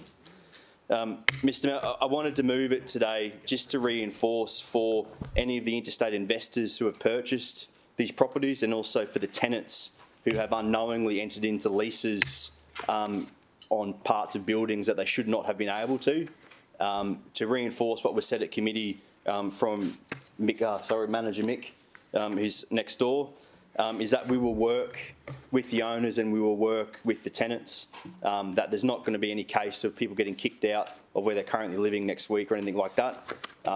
We'll work with people, take the time to make sure we get this rectified correctly, which I think is really important considering the current market that renters find themselves in. Mr Mayor, just to finish by saying that it's concerning to know that we currently have 7 more properties on this street going through development compliance for exactly the same issue. And I alluded at committee that we had identified some more in another development built around the same time, which I think is another 8 that are about to go through investigation. It was fair to say at committee that through interrogation by different councillors, it definitely opened some gaps in processes that aren't necessarily in the city's hands to control, but this is the clear evidence that the city needs to be doing some closer work with certifiers or the state government, whoever it needs to be, to possibly close a couple of those gaps up and make sure that these kind of issues don't slip through the cracks, because the results are pretty devastating in the end. Okay. Anyone speak against? For Councillor Caldwell. Mr Mayor, this did get a lot of airtime at committee because of the large scale of concern that we have around this development outcome, and it was clearly an intended course of conduct by the developers to avoid the necessity for these types of applications to be considered. And you'll see that all of these are recommended for refusal, and that probably would have been the outcome had they been applied for properly in the first instance.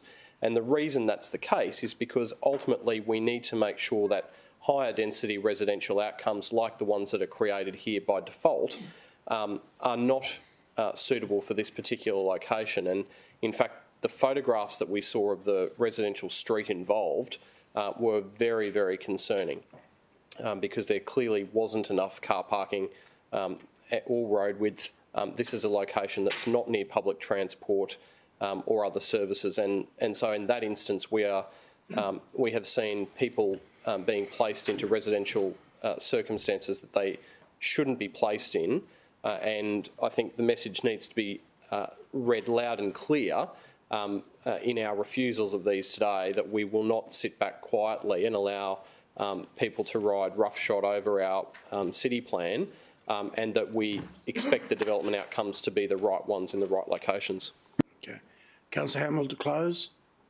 Mr Mayor, could I just finish by saying a thank you to the Supervisor for Planning in the North, Adam Morris, and the Assessing Officer of these 5 and the next 7, I'm led to believe, in Dave Jansen. A unique set of applications and circumstances for them to deal with. I think they've dealt with it really well, and that could also be extended over to Jason Rogers and the Development Compliance team as well, and then Roger and Mick above them for going about this the right way and remembering that in the end it's humans involved, and that we're showing the right level of humanity to them. Okay. Councillors, I put the motion, a refusal motion to you. All in favour, show of hands. Against? Carry. Unanimous. Any other items separately? Councillor Caldwell. Thanks, Mr Mayor. If I can just bring up the wrap up, I think. Yeah, we've done 6.2, 6.5, 6.10. So, Mr Mayor, if I can move that the remaining items be adopted with the exception of item 6.11 that will be considered later in the meeting. Yeah. Seconder, Councillor Tozer. Put the motion to you. All in favour, show of hands. Against? Carry. Unanimous. Councillor, thank you, Director. We go to Water, Waste and Energy. So, Councillor O'Neill. Thanks, Mr Mayor. Mr Mayor, I move that the report of the Water, Waste and Energy Committee meeting held on Thursday, 2nd of June 2022, covered by recommendations 1 to 7, be received. Seconder, Councillor Gates. Put the motion to you. All in favour, show of hands. Against? I'll put it to you again. All in favour, show of hands. Didn't quite get 8 then. Against? Motion carried. Right. Councillors, any items to deal separately? Councillor Owen Jones. Mr Mayor, it's in regards to 7.2 and it's maybe, and it is confidential, but I was interested in an update from the Director because I had the sense that it was time sensitive.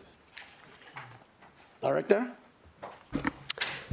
Through you, Mr Mayor, yes, it is time sensitive. However, we have approached the state for an extension of time, which they've suggested they will offer us that extension of time, but they won't officially respond to us for 45 days to that request.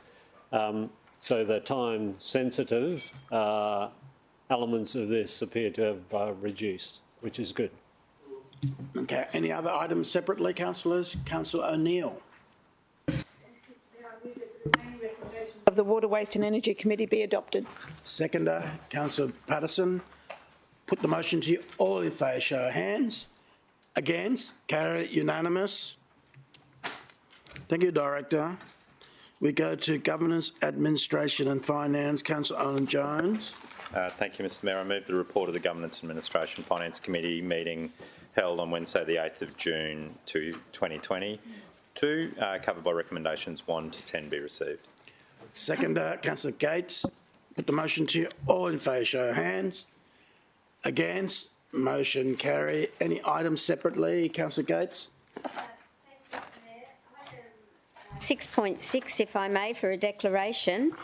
It's another council report for which there is a consultant mentioned within the report, Colliers International. I needed to declare that I received $1,250 from Colliers on the 6th of the 9th, 16, but I'm seeking permission to remain in the room and vote on the matter. All right. Procedural motion there, Councillor Owen Jones. So, Mr Mayor, I did a committee and I'm happy to do it. Same again? Today. Yes. Seconder, Councillor Pauline Young. Right. Anyone to speak against? Put the motion to you. All in favour, show of hands. Councillor Tate, Councillor Hamill, Councillor Owen Jones, Councillor Caldwell, Councillor Peter Young, Councillor Patterson, Councillor Bartolomé, Councillor Castro, Councillor Tozer, Councillor Taylor, Councillor Forster, Councillor Pauline Young, Councillor McDonald and Councillor O'Neill. Any other declaration in against? Yeah, and Councillor Gates did not vote. Any declaration on 6.6 on this one?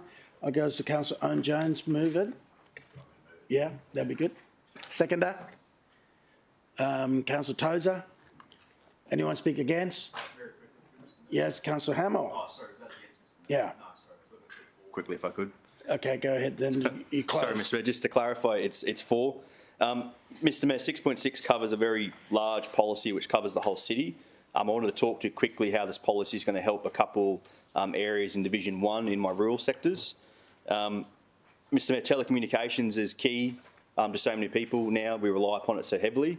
It's sad to know there's still parts, especially in the rural parts of our city, Cedar Creek and Luscombe, for example. In my area, that telecommunication access is a problem. That signal strength makes it impossible to use a mobile phone at their own house. They have to travel up to the end of the road, to the top of the hill to get a signal. While telecommunications is a federal issue and the federal member for the area has been attempting to resolve it, one of the issues that we've popped up against is that our former telecommunications policy, this one will now override, didn't allow much flexibility to work with industry to make that happen. The new policy that will take a different look at where the tower is going to be and pay maybe what the rent should be versus the current policy that said it had to be the same rent everywhere. This policy now being put back to the feds will hopefully mean that a few of those black spot areas for telecommunications might be closed in the rural sectors of our city. So really supportive of it, and thank you to officers on this one as well. Yeah. Councillor Jones to close. Thank you, Mr Mayor.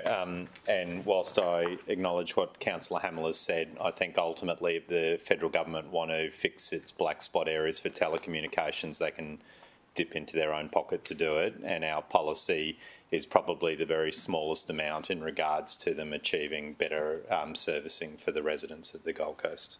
Put the motion to you. All in favour, show of hands.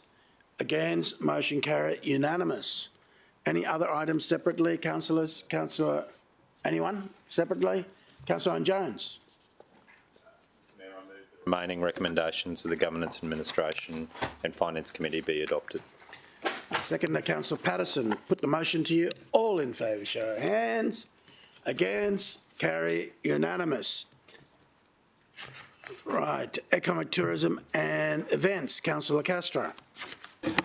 Thanks, Mr Mayor. I move the report of the Economy, Tourism and Events Committee meeting, which was held on Wednesday the 8th of June 2022, covered by recommendations 1 to 3 be received. Seconder, Councillor Tozer. Put the motion to you. All in favour, show of hands. Against, motion carried. Right. I want to... Councillor Gates. A declaration on this one too, on item 7.1. 7.1. Okay, let's do that one. Thanks, Mr Mayor. It's not about the Gold Coast show, but within the body of the report, the Gold Coast Turf Club is mentioned, and of course I've made this declaration consistently when discussing the Gold Coast show. So I did receive a donation from R. Towson and A. Smith, care of the Gold Coast Turf Club, in 2014 and 15, as advised. And the second one, which I suppose, Mr Mayor, we have to deal with separately, but involved my membership of the board for a period of about 14 months from 2017 to 2018. So I made those two declarations at committee. We'll do one at a time. One at a time. So the first one is the donation from Mr Towson and Mr Smith. We'll do the donation one first. Okay, thank you. I'm seeking to remain in the room on this occasion, Mr Mayor. Procedural motion, anyone? Yep. Sorry, Mr. Wait a minute. Councillor Borster. Thank you very much. Mr Mayor, just on that particular item,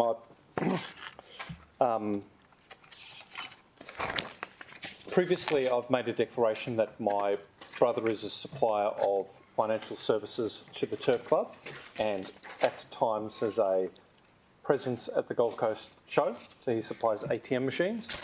Obviously, people through the gate might lead to him making a commercial gain.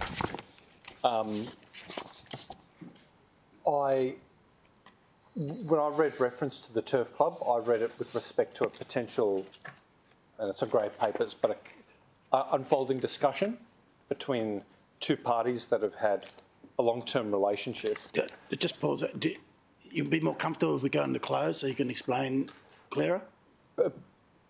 Yeah, that'd be great, Mr Mayor, and just so I can get some guidance from the room about whether or not it's much better that way. I move the procedural motion. We go to close. Second, Councillor Pauline Young. All in favour, show of hands. Against, motion carried.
Councillor Forster, we're on item 7.1, Gold Coast Show.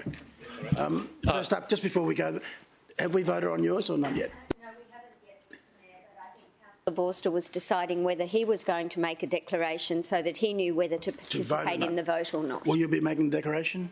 I was just rising merely to say that, Mr Mayor, so you could yield to Councillor Gates. Okay, Councillor Gates. Have outlined, which was a donation from Towson and A. Smith, care of the Gold Coast Turf Club. I'm seeking to remain and participate in the decision due to the length of time that's elapsed. I've had no conversation with anyone from either the Gold Coast Show nor the Turf Club about the potential return to the Gold Coast Turf Club, so I'd like to stay. All right, procedural motion. Someone like to move procedural motion? Councillor Peter Young. Second, Councillor Pauline Young. The motion on the screen. Sorry. Councillor Forster won't be speaking. Thank you, Mr Mayor. I mean, won't be voting. I won't be voting.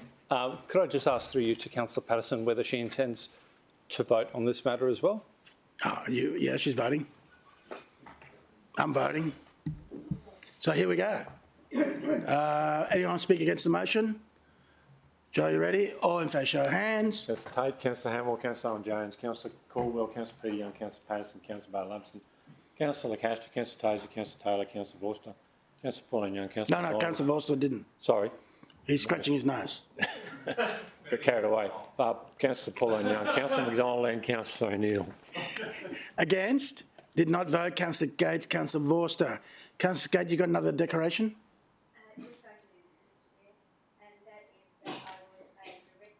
Gold Coast Turf Club from March 2017 until May 2018, and same deal, I'm seeking to remain and participate. This is a decision about the Gold Coast Show, not about the Turf Club. Okay. Procedural motion, Councillor Pauline Young, seconder. Councillor Tozer. The procedural motion's on the screen for everyone to read. And anyone want to speak against the motion? All in favour, show of hands. Councillor Tate, Councillor Hamill, Councillor Owen Jones, Councillor Caldwell, Councillor Peter Young, Councillor Patterson, Councillor Barr-Lumpson, Councillor Lacastre, Councillor Taser, Councillor Taylor, Councillor Pauline Young, Councillor McDonald and Councillor O'Neill. Against? And Councillor Gates, Councillor Forster did not vote. So same people as the previous procedural motion. I now go to Councillor Forster. Thank you very much, Mr Mayor. Mr Mayor, I'm rising to make a declarable conflict of interest declaration, and I do so voluntarily. The nature of the declarable conflict of interest is as follows. A reasonable person may form the view I have an interest in the decision, given my brother is a supplier of financial services to the Gold Coast Turf Club, which is mooted as a potential future location of the Gold Coast Show. My brother also places equipment at the Gold Coast Show for profit from time to time. The DCOI arises because my brother is a related party and because of his interests. My brother is Francisco Forster, is my brother, is a supplier to a potential future location of the Gold Coast Show and may benefit from increased footfall at the venue. As above, I don't think's correct because there's no value or gift that's been exchanged here other than priceless brotherly love. I can't put a price on it. I'm seeking permission to participate in making a decision about the matter because I'm sorry, Mr Mayor, Minute Secretary might have copied over the nature of my declaration twice rather than my reasons for remaining in the room. So just bear with her for a moment. I've deleted it. That's okay. I can quickly provide some words, Mr Mayor. Well, isn't it similar like Councillor Forster would like to participate, a bit like the procedural motion? Yeah, so Mr Mayor, the reason why my participation would improve decision making in the public interest, so the reason is as follows. The substance of the report does not deal with the Gold Coast Turf Club. And so any interest my brother may have is extremely minor and remote.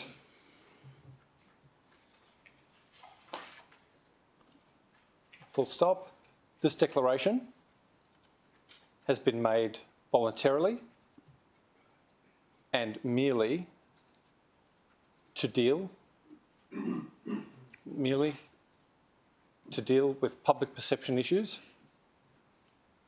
created by others, with an apostrophe at the end, declarations. And Ms Mayor, I might just take the opportunity to say that I haven't taken the step of raising a reasonable suspicion that Councillor Patterson may have a conflict of interest to manage, because in my view, the President of the Gold Coast Turf Club is probably using an outdated social media channel, which is incorrectly portraying herself as... Sorry, the Gold Coast Show. Sorry, I might start again. I'm taking... But we should do the procedural motion first, shouldn't we, before... I'm not sure that I'd have an opportunity, Mr Mayor. Well, because you're going to get out of here, is it? No, it's just that I'm not taking the step of making a... If you're happy to hear me out after we take the vote, then I'll leave it at That's what I'm getting at. We're voting on yours at the moment, and council will decide. I fully appreciate that, Mr Mayor. I just wanted to take the opportunity when dealing with a declarable conflict of interest to put on the public record why I should not be pinged for another potential integrity issue. So I'm happy to leave that till after the vote at your direction. Okay. Thank you. Rightio. Procedure motion there. Councillor Peter Young. Yes, Ms Mayor, I'll move that Councillor Vorster may participate in the decision despite the councillor's conflict of interest, because the conflict is very remote and the Turf Club is not the subject of the report we're considering.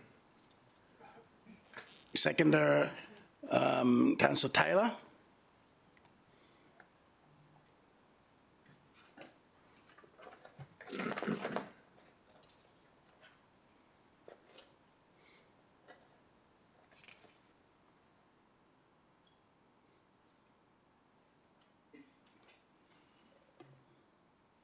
Okay. So there's a procedural motion there. The motion's afoot. Anyone speak against the motion? No. So I'd say this debate's now closed on this one. Councillor Vorster, so this, we haven't voted on it, but I'm just saying there's a motion there.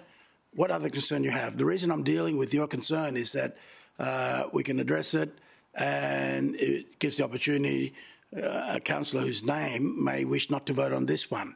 Okay? This is the right timing here. Thank you very much, Mr Mayor. I appreciate your guidance as Chair. I think that's sensible. Mr Mayor, we have an obligation under the Local Government Act to raise reasonable suspicions that one of our colleagues may have a conflict of interest that they may need to manage in the course of debate and decision making. Mr Mayor, this report deals with the Gold Coast Show. It's a matter of public record. What's also a matter of the public record is that the president of the Gold Coast Show, Josephine Tobias, was a former candidate for Division 6 and ran against Councillor Patterson.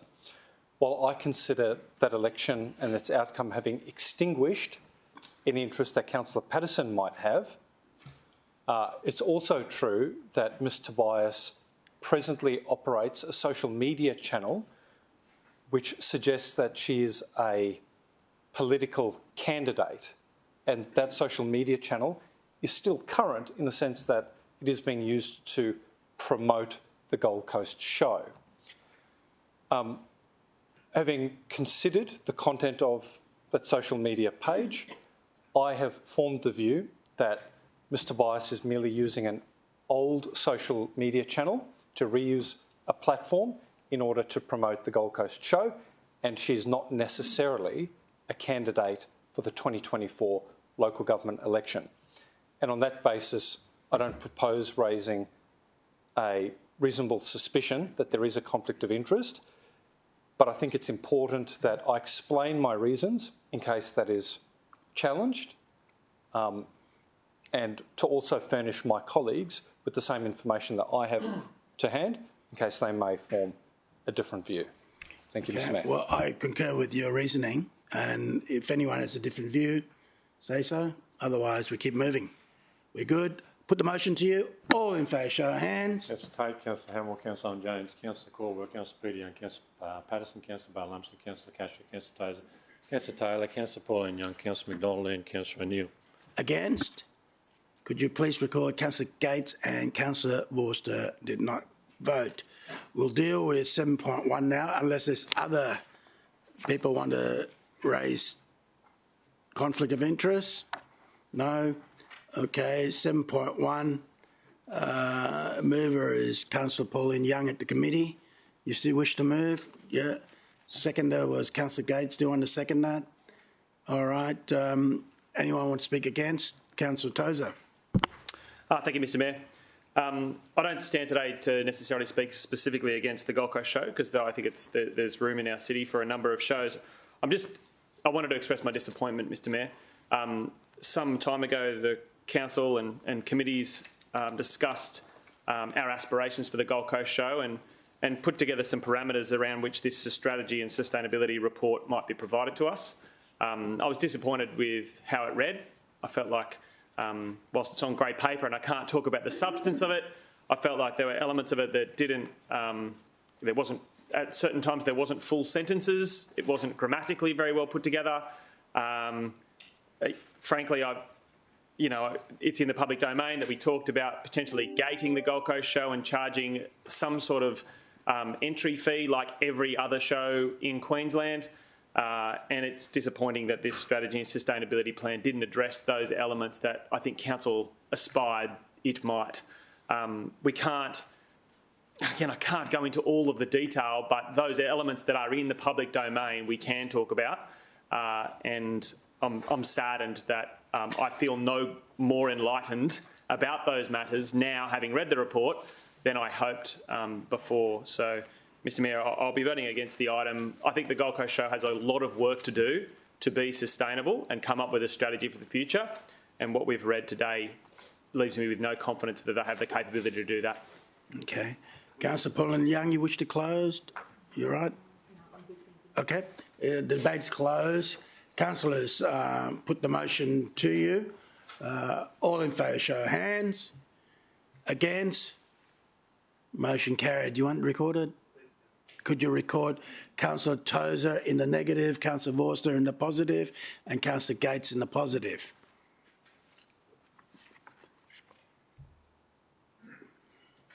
Okay, 7.1 is done. Councillor, I just want a quick, just thought process. I understand this was debated quite a bit and in there, so, but it's commercial and confidence. I don't want to move into close due to commercial and confidence to discuss 7.2. Ice Skating Australia presentation. Second to Councillor Gates.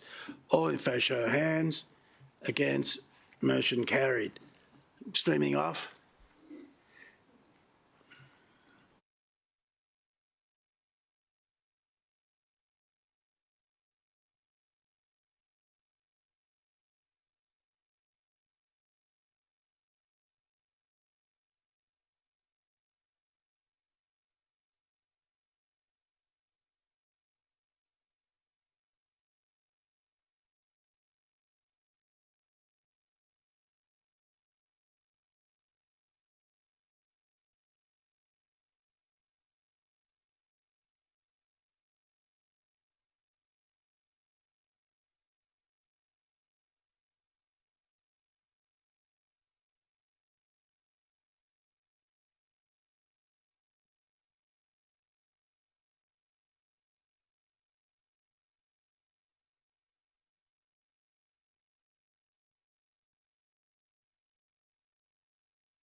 streaming on?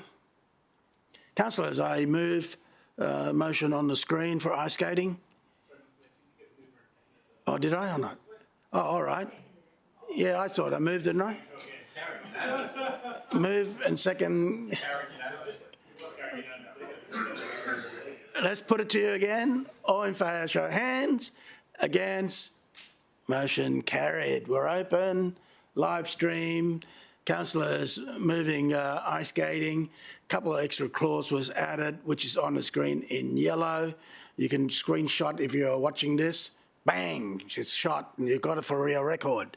So, all in favour, show of hands. Division.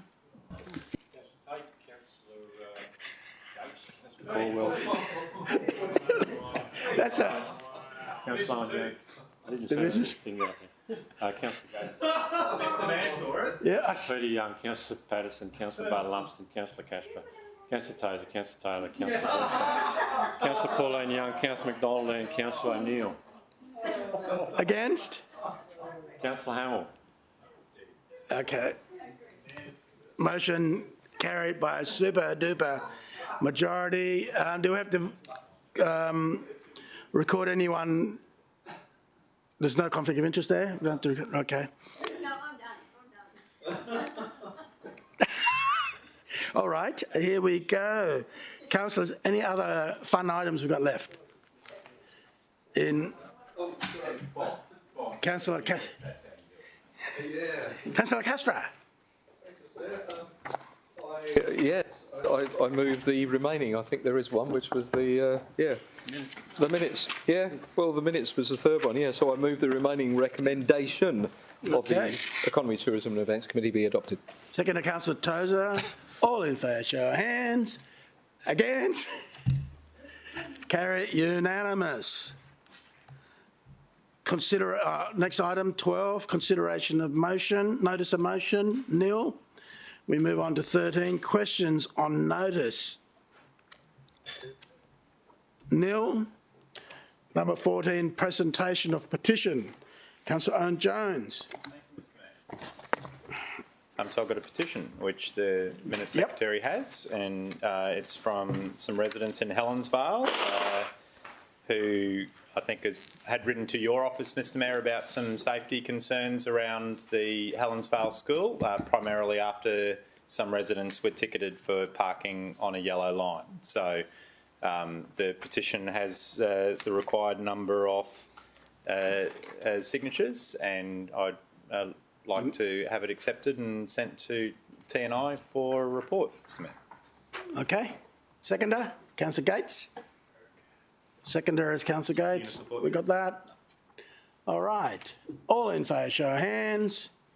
Against, motion carried. There's no other petition. We will go to general business item number nil. So now we go to other business. Item 16.1. Greenheart. Here. So,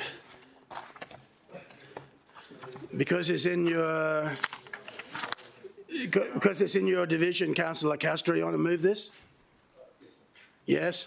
Your Deputy Mayor, seconder? Very good.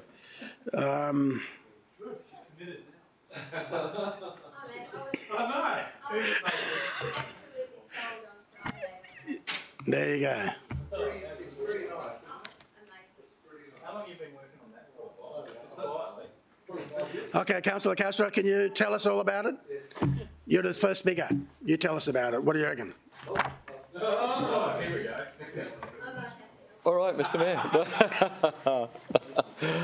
No, Mr Mayor, this is a huge step forward in the adoption of the master plan. That doesn't mean to say that the master plan may not get a few tweaks along the way, because there are all sorts of ideas that have been pitched. I've still got a few as well, which I'd like to sort of at least have considered and thrown in the mix as time goes on. But Mr Mayor, this is, as you say, something that, or as everyone said, something we've been working on now for probably the last 15, 20 years. And I have to take my hat off to you because even though it was mooted and it was always on the cards, a bit like the cultural precinct, you've actually made that happen. You've actually brought the council together to see the importance of this, to get the support. And I'm very, very grateful, and I think the people of the city will be very, very grateful to have this incredible green space, this massive green space right in the heart of the city, and Division 8, of course, and a little bit of Division 11 in there thrown out, I just thought I'd put that in, is the heart of this city, and everyone actually realises that now. And I think quite a few councillors have been out on site in the last few days to have a look at it, and I think once you actually get out there and see it, it's all very well to talk about, you know, oh, you've got this great green space in the middle of the city, but until you go out and see the wonder of this site, there is so much bird life there, there is so much history in that site.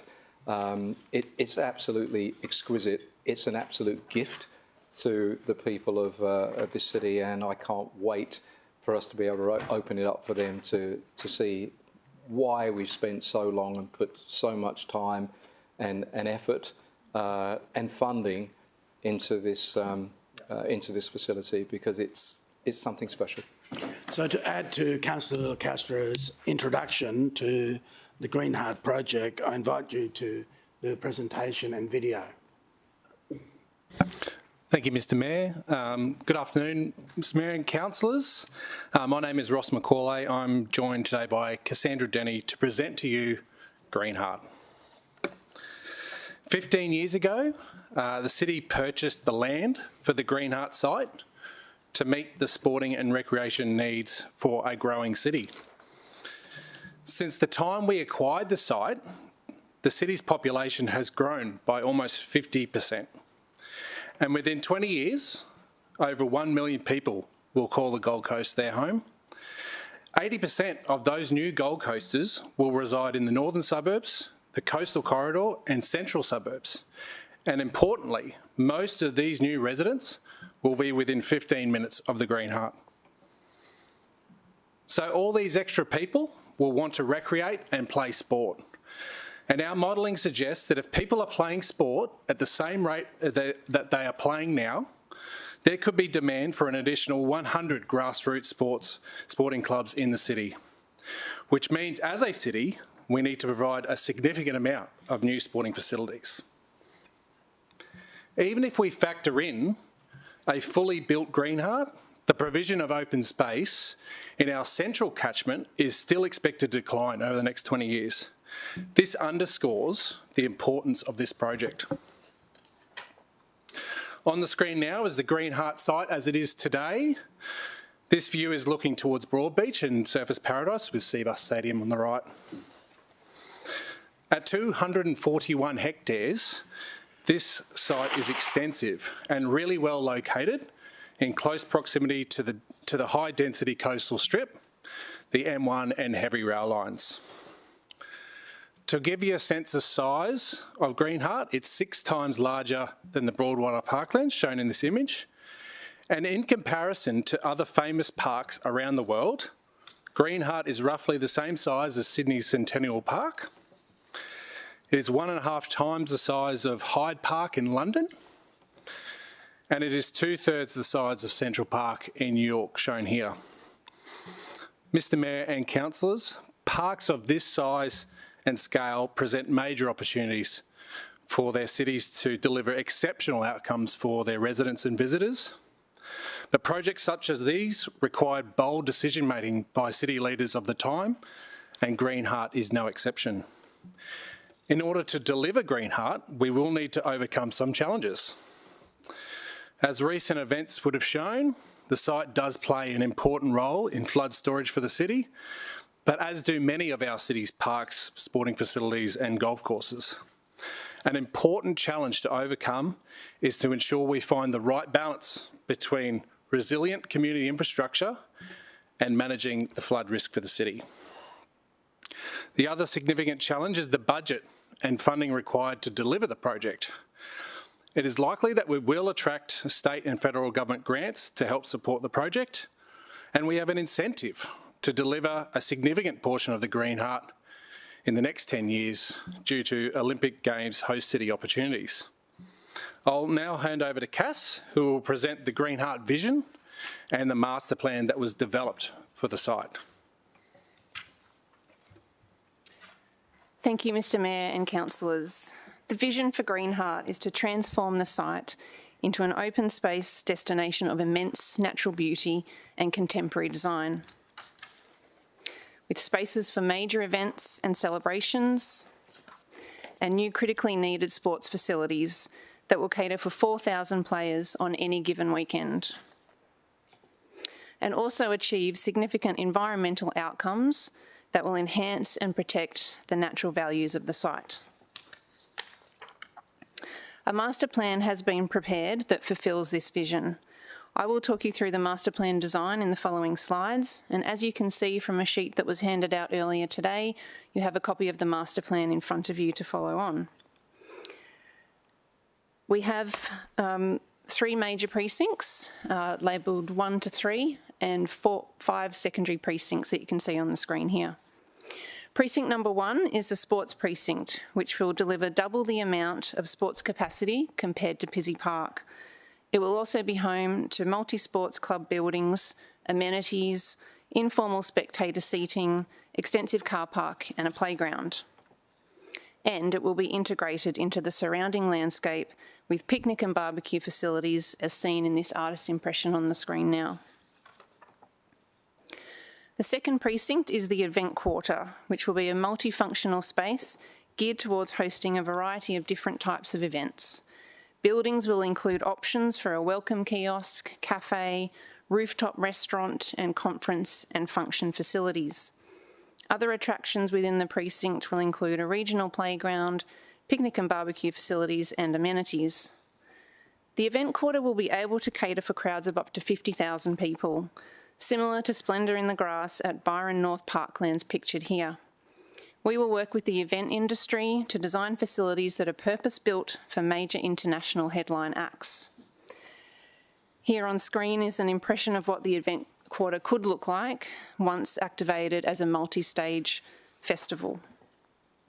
But the event quarter will also bring reasons for the community to use this space as well in terms of regular community events like markets, movie nights and weddings. The third primary precinct is the Discovery Hub, which will be Green Heart's new front door from Robina Parkway and a launching pad to experience the parkland and learn about the Green Heart environment. Additional sports facilities will also be provided in this precinct, but the Discovery Hub will be the place to grab a coffee, hire a bike or kayak and have a picnic. It will become a focal point for family and social gatherings and provide the city with opportunities for commercial activation. This precinct will also provide facilities for visitors to access Mudgeeraba Creek, as shown here, with the Discovery Centre and playground in the background. Moving on to the secondary precincts is number 4, a community park with local facilities and the potential for school sports as well. Located close to the existing residential areas on the northern boundary, these residents will have easy access to Green Heart and the shared pathway network that will lead them through the rest of the Green Heart site. Precinct 5 will be a restored wetland where we have the opportunity to collaborate with the Water and Waste Directorate to improve the creek water quality. Precinct 6 refers to the naturalisation of Mudgeeraba Creek, essentially restoring the creek to a more natural form and allowing visitors to experience the creek edge. Both these areas will provide habitat for birds and wildlife. And as seen here on the screen, boardwalks, bird hides, interpretive signage and shelters will be provided. Precinct 7 refers to Big and Little Woody Hills, 2 hills on the northern boundary of the site. They contain protected vegetation communities and Indigenous cultural heritage, including artefacts and ochre, as well as Dreamtime stories. These values will be protected and enhanced, and engagement with First Nation groups will allow us to learn more about this special place. Here in this artist impression shows the potential for walking trails and interpretive signage. A light touch approach would be taken for any embellishments in these areas. And lastly, Precinct 8 is a wildlife corridor which extends the existing vegetation from the woody hills further west to support the movement of fauna across the site. This area will also have low-key walking and bike trails. To tie the site together, several other initiatives are featured in the master plan, including extensive shared pedestrian and cycleways, approximately 30 kilometres linking all the precincts. Other things include boardwalks, nature trails, wayfinding signage, viewing towers and public art. Greenheart will provide economic and social benefits, including the creation of over 1,000 jobs during construction and even more when the parklands are completed. The city's tourism offer will be enhanced with flow-on effects to the city, including longer stays and repeat visitation. The park will also provide options for the community to get active and stay healthy, and opportunities to build research partnerships with primary and secondary schools and universities for long-term environmental studies. Greenheart is a whole-of-city project that will be a key action item in the Gold Coast 2032 corporate plan, and every committee will be involved over the life of the project. Directorates will work together to deliver strategic outcomes for the community, with a particular focus on Mudgeeraba Creek water quality and wetlands, cultural heritage outcomes, events and the arts, and active and public transport connections. As such, a strong governance structure has been created to steer the project in the right direction, with city leaders playing a major part in decision-making. On screen, you can see some of the next steps for the project. They cover a wide array of activities that are required to design and deliver the project. Key steps will be the preparation of a significant contracting plan, which will influence how the project is delivered, and the communication strategy, including branding, a comprehensive marketing campaign, and community engagement activities, which will be an important step in taking the Gold Coast community on the journey with us. The Greenheart Master Plan is an exciting generational project for our city. We will deliver a world-class parkland that will have a lasting legacy for future generations to enjoy. Mr. Mayor and councillors, I present to you Greenheart.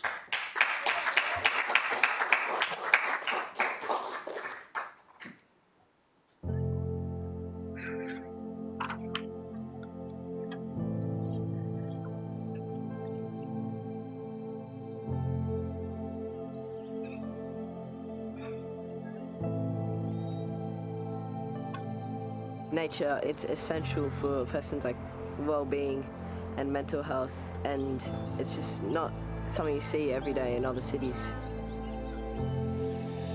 Hi, Mayor Tom Tate here.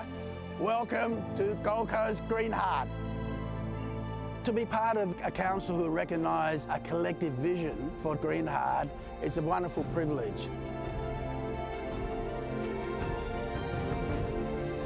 This project, the Greenheart, is not just for Gold Coasters, it's for all those people from southeast Queensland who want to have a unique experience, spend a whole day in 2/3 the size of New York Central Park, 6 times the size of Broadwater Parkland. The wonderful thing about this site is there is something for everyone. It's going to provide so much for those who just love the natural environment, those who are into their sport, but also it's going to be great for entertainment. Lifestyle is the heart and soul of any city. Nature-based experiences are in high demand across the world, and the fact that we will have such an immersive nature-based experience in the heart of the city is a real opportunity for us to tell our story, and it's an opportunity for our visitors to take away more than just holiday memories, but an understanding and an education of what nature means to not just the Gold Coast but Australia. Greenheart will unlock some of the space, making it truly usable for brand new sports clubs and existing sports clubs to expand. That means more kids playing sport, learning the value of mateship, learning the sort of values that will forge a truly cohesive society. We have to make sure that we cater for everybody, lots of different sports, and to be able to have them in one area as well is going to be a unique experience for a lot of athletes because they're going to be able to experience different sports, and our sporting culture on the Gold Coast will really lift leading into the Brisbane Olympic Games. The thing that really excites me is going to be its easy access. You'll be able to access it by train, heavy rail. Putting major events on the coastal strip is causing traffic problems and issues of us getting people in and out. Green Heart will alleviate it a great deal. For Major Events Gold Coast, it's incredibly exciting. We believe we can get probably up to around 50,000 people here for a live music event. To have all those variety of recreational experiences and sporting and cultural and event space, I think it's going to be fantastic and again enhance the livability of the Gold Coast. Green Heart is a game changer for the City of Gold Coast. It is a unique opportunity to bring multiple areas of the community together to create a once-in-a-generation space that's founded on natural and cultural heritage and a sports precinct like nowhere else in the world. We live in a world dominated by screen time and fast food. Every day I look out here and watch children running around having the time of their lives, and anything that encourages people to get out into the great outdoors, I think it's a wonderful initiative. It's such an important legacy project. It says that we believe in the promise of the Gold Coast and we're going to leave it better off than the way we found it. I hope that my children's children will experience the same that we experience now. It is a visiting destination, and the location, everyone can get here, whether it be private or public transport. We've got a plan for the future, for the kids and the grandkids.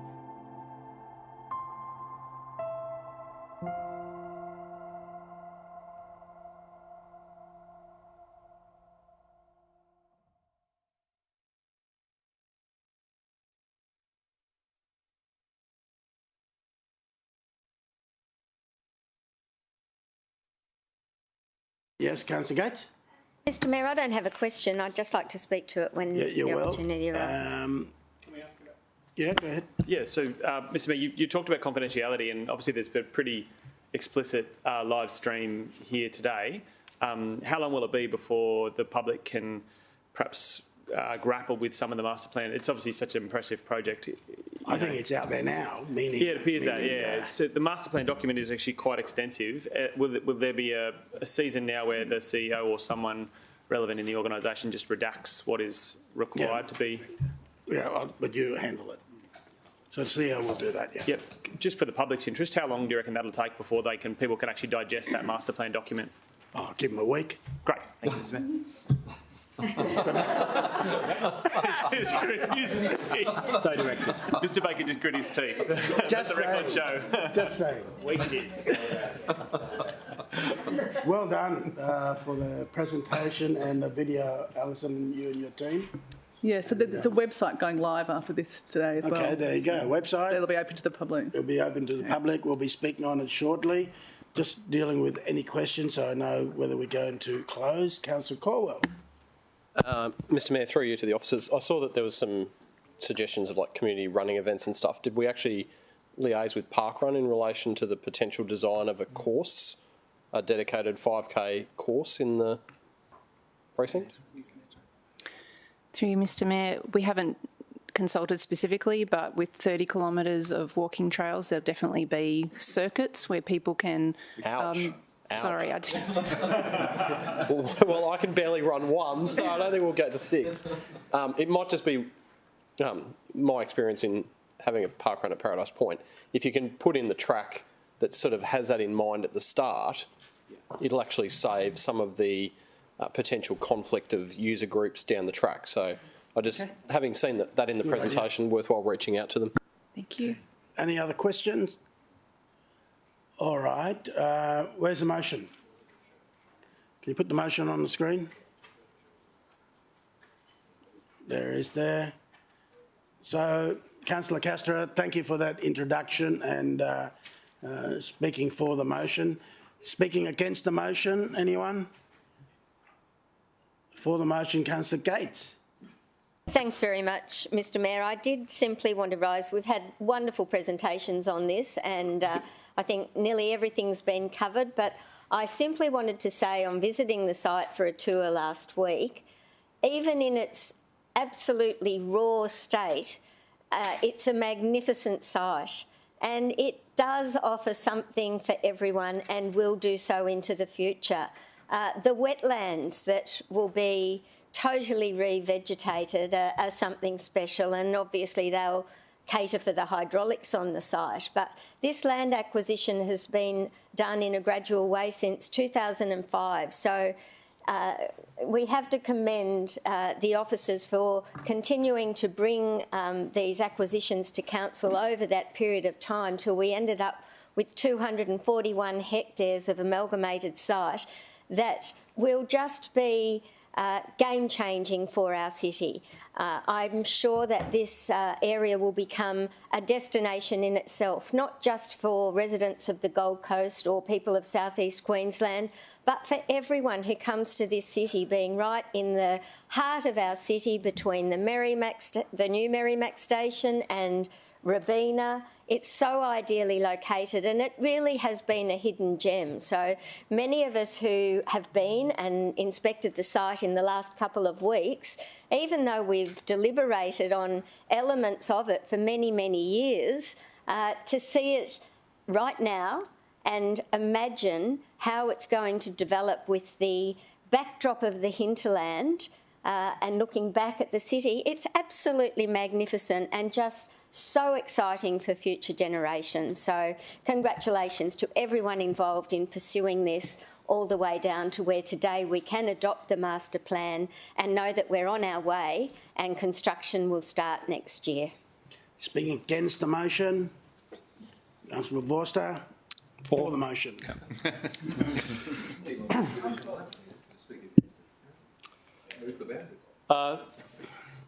Thank you, Mr Mayor. I think it'd be fair to say that today, for me at least, I'm sure for many of us, is actually a defining moment in my career in political office. We've heard, I think, praise heaped upon those former councils who had the vision to support the acquisition of land, and I absolutely share those sentiments. But there's something to be said with actually making the politically courageous decision to develop that land. And it was actually the work of this council in progressing the first stage of the Green Heart, which made this project a live option. And I just want to take this moment to thank each and every councillor, even though there may be a couple of councillors who didn't vote for the first stage, you had a contribution. I want to thank every single councillor for taking a dream and making it a reality. Quite often, Mr Mayor, as elected representatives on a council trying to manage population growth, we cop it in the neck from people who don't want to see development because they believe development puts a burden on infrastructure and risks our lifestyle. This whole budget we've talked about lifestyle. But this project is a demonstration that we will keep faith with the people of the Gold Coast and, as I said in the video, leave it better off. And that doesn't happen by accident. It happens because we've got city officers who love this city. We've got a history of councillors that have invested in the city, and we've got a council here today in this term that's made a commitment to the future of the city. None of that is easy. None of it happens by accident. It's the work of a council, and I'm so very grateful to this council for embarking on this project. Thank you. And how can we, Mr Mayor, not tear up a little bit when we see that young girl in the video talk about her grandkids? That's what this project is about. It's about the future of the Gold Coast. And I'm so proud to sit alongside each and every one of you and be able to support a project like this today. Thank you very much. I had to say it. Thank you. Okay, councillors, debate's closed. Just stay there for a minute. The debate's closed. Division's call. All in favour, show of hands. Councillor Tate, Councillor Hamill, Councillor Jones, Councillor Gates, Councillor Corwell, Councillor Peter Young, Councillor Patterson, Councillor Barrow-Lumsden, Councillor Castro, Councillor Tozer, Councillor Taylor, Councillor Vorster, Councillor Pauline Young, Councillor McDonald and Councillor O'Neill. Against, yep. Motion carried unanimous. just before the officers go, when you can catch up to that minute taker, what I want to do is move a vote of thanks and just have it recorded, a couple of officers here. So I move the vote of thanks to officers Tony Jermin, MYN, Ross Macaulay, and Cassandra Denny, as well as Director Alison Ewans. So I'd like to put that in there because people are going to look back going, yeah, we're right behind it. Councillor Vorster? Second to Councillor Vorster. Well done, all of you, to you and your team. The presentation was first class. You convinced us all, it was unanimous. And look forward to working with all of you to bring this to realisation. I know it's going to be in stages, it's going to be 10 years. I won't be there at the opening at the end, but I'm going to be there with my grandkids. That's what it's all probably most important. So congratulations. I'll put the vote of thanks to you. All in favour, show of hands. Against? Carry, unanimous. Thank you. There, the spelling, I don't know that I got it right.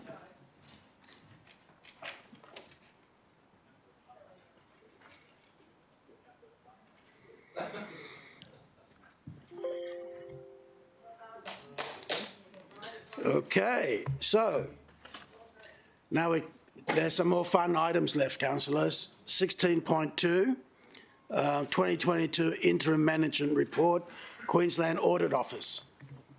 So don't leave now because we're that's it. So on this one, Joe, you want to give us an update? Mr. Mayor, this is just for noting. So there's a requirement for the Mayor to table the interim management report. Obviously, the auditors will come back in and do a full audit as at the 30th of June, so it'll come back to Council with a full audit report. So, councillors, I move the recommendation. Can I have a seconder? Councillor Peter Young. I won't speak too much on it, so I put it straight to the vote. All in favour, show of hands. Against, motion carried, unanimous. So 16.3, provision of legal proceedings. I go to our CEO. To Joe, is it? Oh, hang on, 16. We got a. I thought you said you don't have any more conflict of interest. Yeah, she was just joking. There's two on this. There, I got one. You got some more, have you? Oh, sorry. Yes, yes, certainly. I'm sorry to be vague. To the occasion. I'm sorry to be vague. This is the one that I'm required to make a declaration on. I think you've got to be vague on this one because... I'm going to leave the room, Mr Mayor. Yeah. So I'll make my declaration that I received funds from Sunland in 2014 and 15. Sunland is a party to legal proceedings against council, and I'll be leaving the room and not participating in that. But you're coming back next item, right? He said no. Councillor Owen Jones. Mr Mayor, I also have one as well, again in regards to Sunland, and I intend to be leaving the room as well. Okay, I will. Anyone else? Councillor Vorster. Thank you very much, Mr Mayor. As you may be aware, and other councillors be aware, I have copped a little bit of criticism from I think the chairman or executive chairman of Sunland, but that was prior to the last election and concerned my election prospects at the time, and that matter, in my mind, was extinguished upon my return to office. I've sought the advice of the city solicitor, who believes that I've no requirement to make a DCOI. In the spirit of today's discussion, I thought I'd flag that with those new councillors in case they formed a different view. Otherwise, I'll sit down and vote on the matter. Thank you. Okay, anyone else? All right, so provision for legal proceeding. You ready, Mr CEO? You got to say anything? Oh, we're going to go to close? All right, close. Councillor Tozer, second to Councillor Castro. All in favour, show of hands. Against, motion carried. Streaming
On and move Councillor Tozer. No. Who moved this one? Move Councillor Caldwell. I can't see it. Okay. Move Councillor Caldwell. Seconder Councillor Tozer. Let's wait for the doors to shut. What's happened now? Luke's a bit early. You got to shut the door, Luke. Thank you. Here we go. Right. So we've got the move seconder. You want to speak further on that, Councillor? No. Anyone want to speak against? Put the motion to you. All in favour, show of hands. Against, carry, unanimous. Yes, please.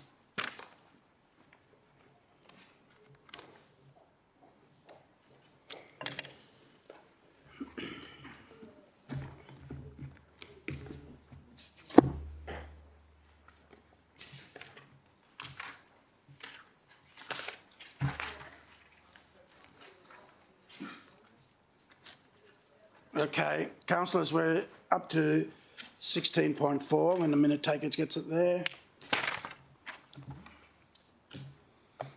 Okay. First up, councillors, I have a declarable conflict of interest. If you can get it on the screen.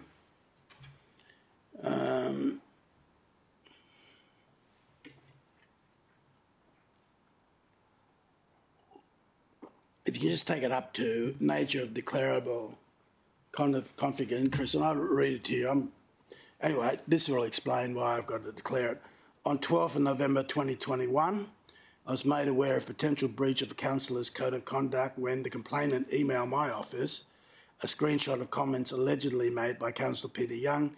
The complainant said, "You either do something about this unprofessionalism or I'll contact every media company on the Gold Coast. I don't pay rates for this type of rubbish." My office immediately contacted the city solicitor, who advised that I was obliged under Section 150R of the Local Government Act 2009 to notify the OIA, which I duly did. As a referrer of this complaint, whether I like it or not, I had to do that.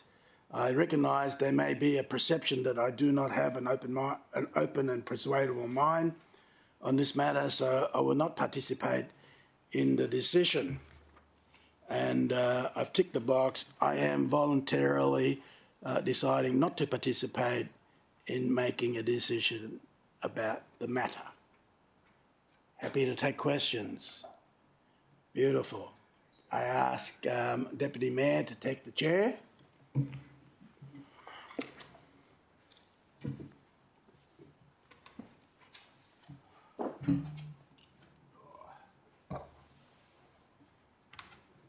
See you later, mate. See you, mate. Oh. Hello. Hey, Deputy.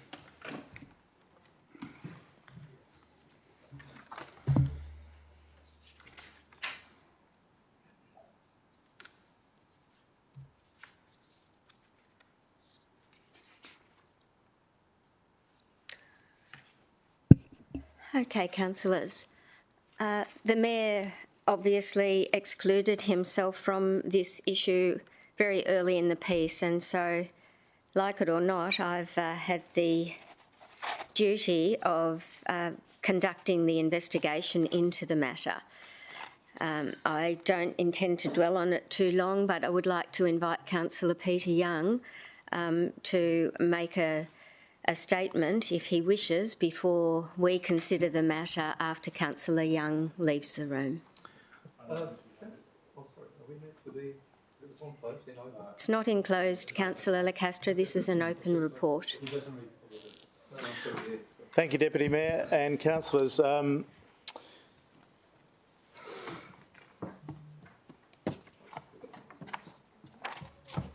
Would you like a moment, Councillor Young? Would you'd like to just take a moment?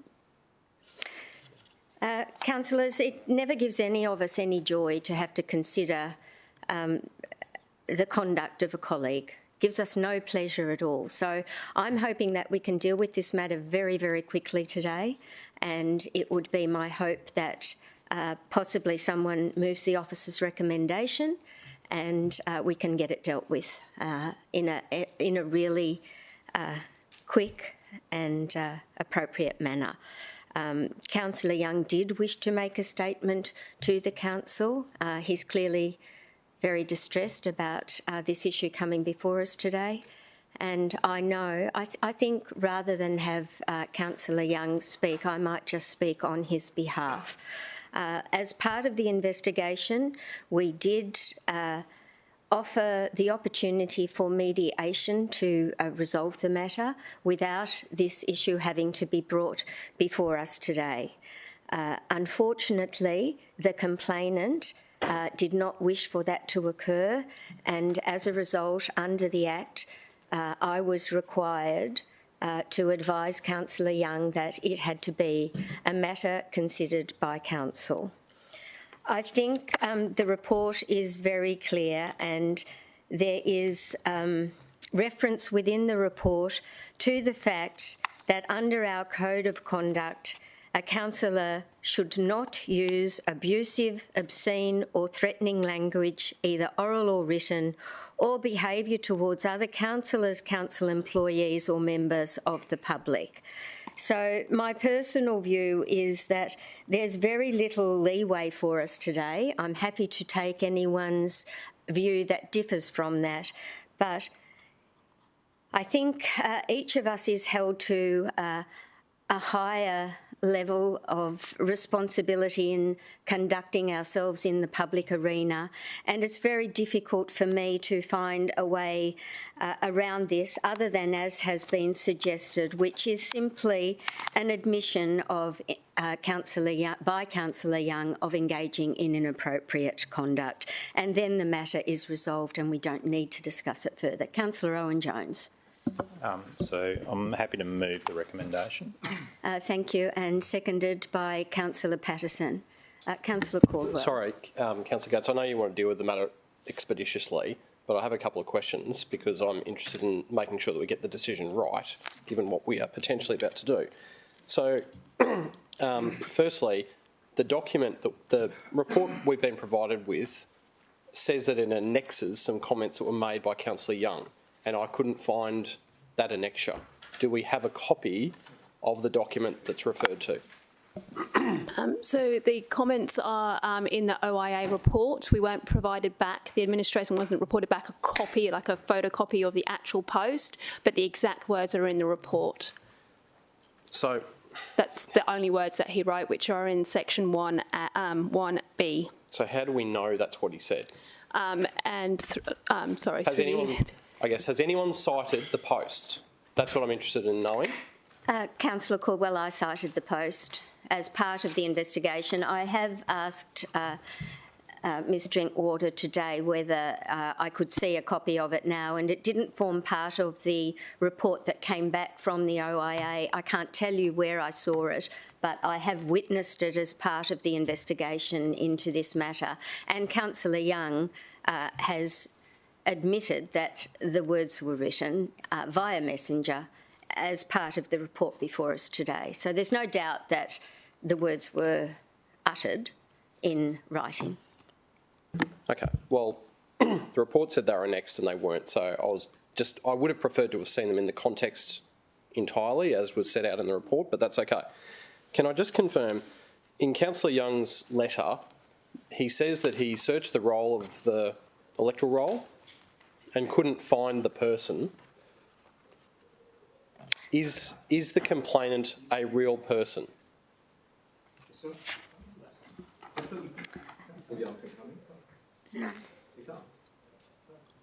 Sorry, can we just hold for a moment?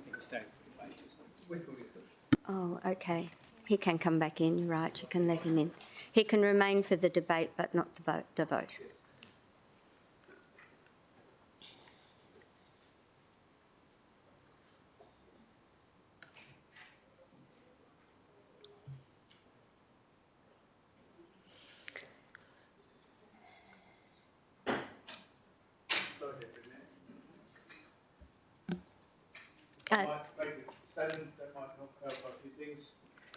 Apologise for demeanour.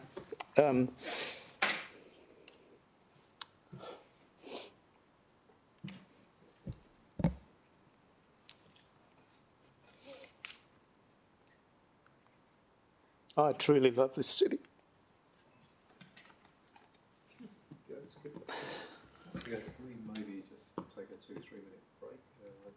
We just took one, Councillor Castro. I'm sure Councillor Young's going to pull it together and say what he wants to say. I'll try. Thank you. That's okay. And you take your time, Councillor Young. We're okay with this. Rather this was not happening, of course. I value the privileged position I have.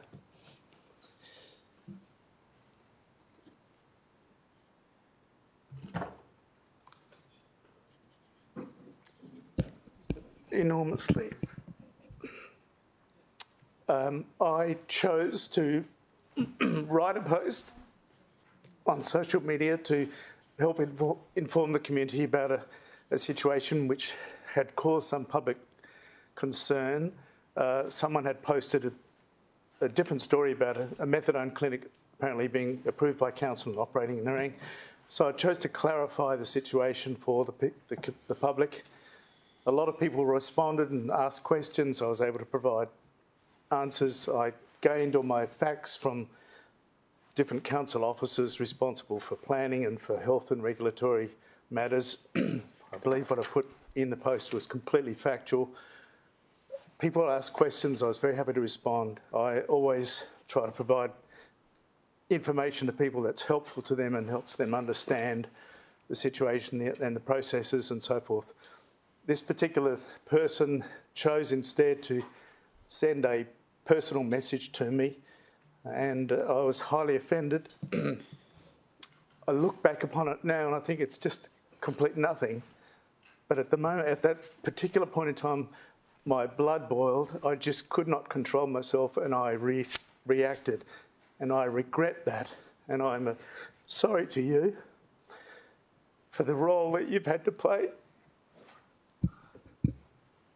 Goes with the territory, Councillor Young. I'm just fine with it. I just would like to have it resolved. I apologise to all the councillors for the fact that this has consumed time and resources. I can't apologise to that person because I believe that he really offended me. He chose to deliberately offend me, and I reacted, and I apologise to you for that reaction, and I intend to try to control that. I mean, I've been a councillor for many years and it's one incident, I think, where this sort of thing has occurred, and I'm happy to take any questions, of course, and then I'll leave so you can make your own deliberations. Thank you. Thank you, Councillor Young. And as I said earlier, it gives none of us any joy to have to consider this matter today. We're doing so under the regulation that requires us to consider it. Any other questions? Councillor Vorster. Thank you, Madam Chair. And I suppose maybe my questions are to you as the investigator, and they're just a few questions. Could you please clarify for me, and I'm asking you so as not to put Councillor Young under any undue and unavoidable pressure, could you please clarify whether the message was sent to Councillor Peter Young's personal Facebook account or to his councillor page, which he uses as his social media presence for his conduct as a councillor? My understanding, and correct me if I'm wrong, my understanding was it was a messenger message via Facebook. So it was not published on Councillor Young's Facebook page. It was a personal message between Councillor Young and the complainant. Thank you, Madam Chair, and sorry to seek further clarification. Messenger can be used to send a message to both a Facebook page and a personal account. And what I'm trying to clarify in my mind is whether Councillor Peter Young was engaged as a citizen or engaged through a personal or official political social media channel. I think Councillor Young would like to answer that. I'm happy to answer that. Thank you, Deputy Mayor. Through you, the post was made from my Peter Young Division 5 page. The question or the comment made to me by the complainant was made to my Peter Young Division 5 page, and I responded from that as well. Sorry, not page, from Messenger. that presence, if you like, account. Okay, so just in my mind, there was a post. The post then solicited an angry response from the complainant, what I take to be an angry response, and the complainant then sent a message to Councillor Peter Young's Facebook page as opposed to his personal account. Correct. And at no time was that interaction publicly visible. Correct. Outside the complainant and Councillor Young. Correct. And Madam Chair, I'm going to ask you this question again so that I don't put Councillor Peter Young under any unavoidable pressure. But when you investigated the matter, did you find that the complainant's behaviour, acknowledging the fact that we're held to a higher standard, but was the complainant's behaviour respectful in the first instance? The complainant's behaviour towards Councillor Young was disrespectful. There is no doubt about that. The investigation, as it was carried forward, first went to the Office of the Independent Assessor, and they came back to this council requiring us to make a decision on the inappropriate conduct because they felt that it amounted to possibly inappropriate conduct. So for me as the investigator, in reading the words of our Code of Conduct and the suggested breach of Section 150K, I don't see how we can do other than accept that it has been a breach, regardless of what we would like to do to help Councillor Young, but I quite simply can't see how it's anything other than a breach when the words say that councillors must treat people in a reasonable, just, respectful and non-discriminatory way and not use abusive, obscene or threatening language, either oral or written, or behaviour towards other councillors, council employees or members of the public. If that didn't form part of the Code of Conduct, we could say Councillor Young's record has been strong. He's worked diligently always with his community. I've worked with Councillor Young for many, many years. He and I were always the first to get in the morning at Nerang and the last to leave. I think we would both agree with that. I know how hard he works. I know how hard and diligent he is with his community. But I don't see a way other than agreeing with the officer's recommendation and the recommendation that stems from my investigation on this occasion. Madam Chair, the facts that have been set out in the report, were they made available and were they considered by the OIA? Or are we privy to additional information as a consequence of your investigation? Sorry, could you repeat the question? Madam Chair, I'm trying to get a sense of whether your investigation uncovered any additional facts that were not made available to the OIA when they had the matter referred to them and gathered their own facts, because my understanding of the referral back to us from the OIA is that they didn't form a view and they're handing us the ability to form a view.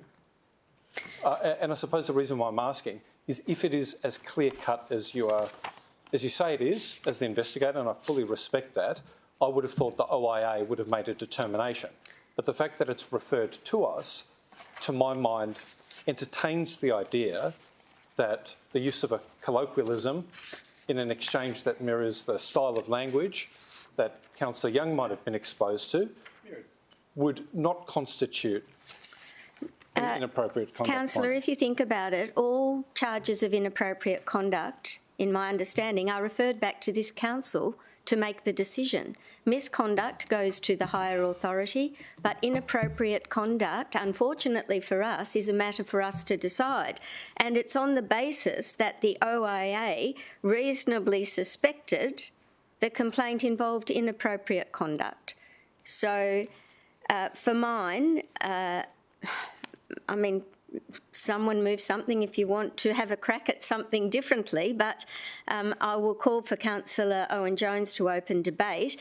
And the point that the CEO has just informed me that I feel I need to share with you all as well is that the Act doesn't distinguish between public and private conversations. So unfortunately, in my view, it's straightforward. Councillor Baildon Lumsden. Thank you, Deputy Mayor. I had a couple questions. One was just, first of all, about the behaviours towards members of the public, obviously without naming identities and things. Does the profile that Councillor Young responded to, he did say he searched the electoral and couldn't find a match, does that correlate to any real person?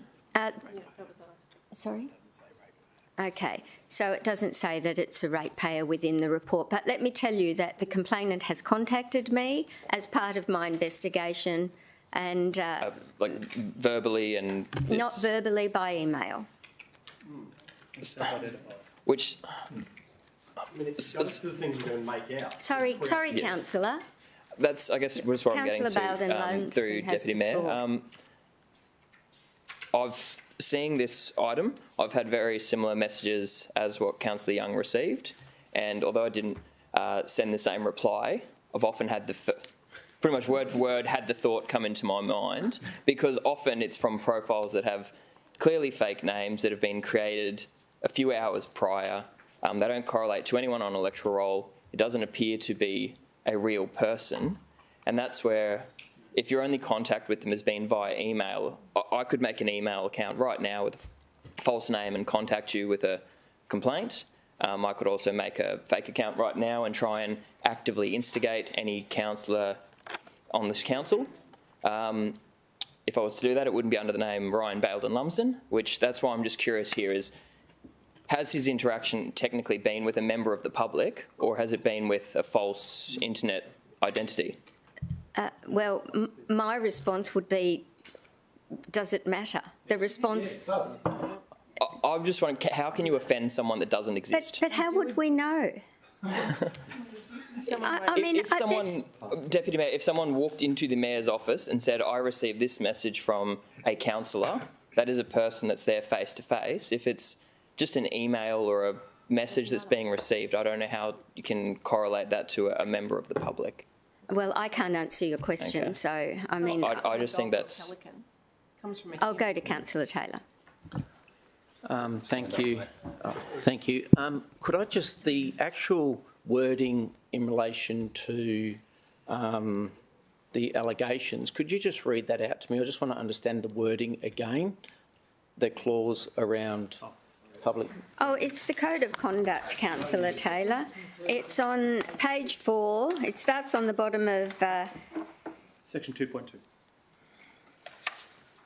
Do you want me to read it out, Councillor? Yeah, what I'm trying to ascertain is where it actually talks about. It's talking about individuals each time in this here. I understand it as dealing with individuals.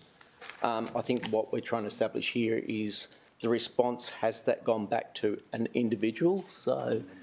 So we've got here fellow councillors, individual, council employees, members of the public, with courtesy and honesty. I think what, from hearing from the floor is, has the reply gone back to one of those... A member of the public.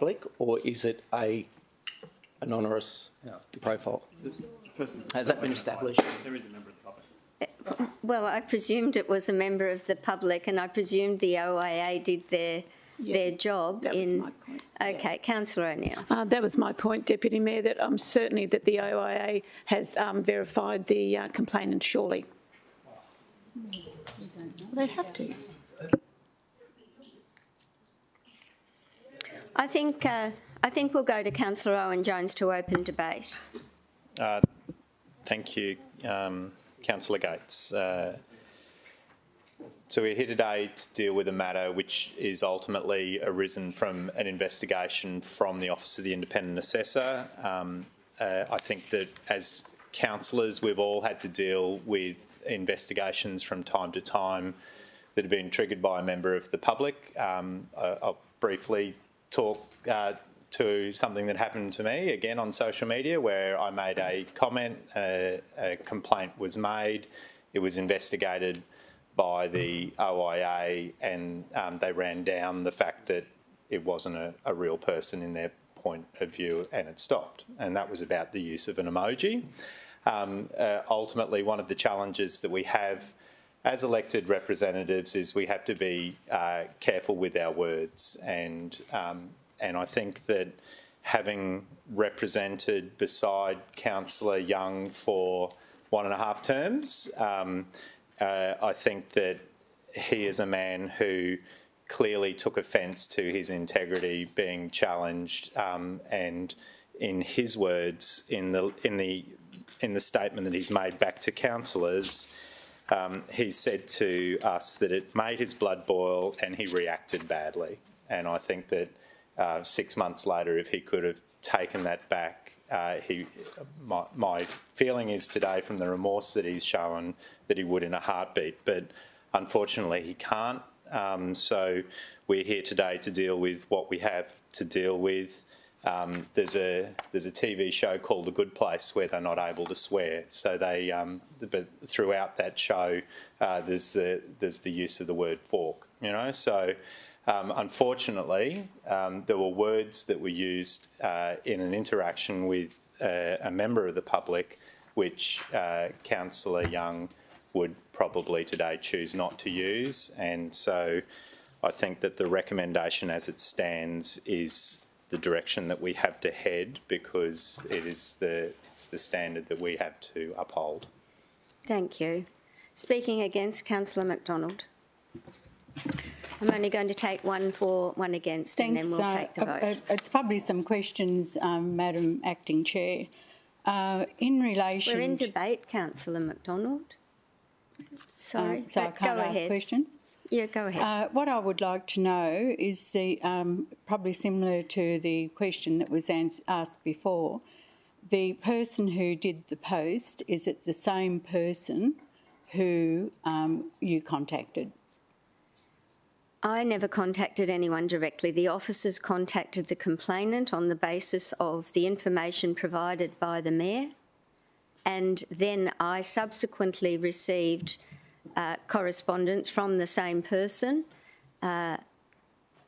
advising that they didn't accept the offer of mediation, so that we did not have to come here today and conduct this. The question I've asked, probably through you to the officers, with the post that was made, is it the same person who put in the complaint? As far as I know. Through you, Deputy Mayor, we didn't do any different assessment. We utilised the information that was provided back by the OIA in regards to them being the same person. So the OIA advised you that it was the same person who did the post? They were silent on the matter. They just provided the information back relating to the name of the complainant, which obviously we've had to redact, and also the contact details, which originally went through the Office of the Mayor. So could I ask, with the complainant, is that complainant known to either yourself or the Mayor? No, not known to me. No, that they're not known. If we would like to discuss the name, we can go into close and we can provide that information, but under the policy, we're not allowed to actually provide the complainant's name within the report.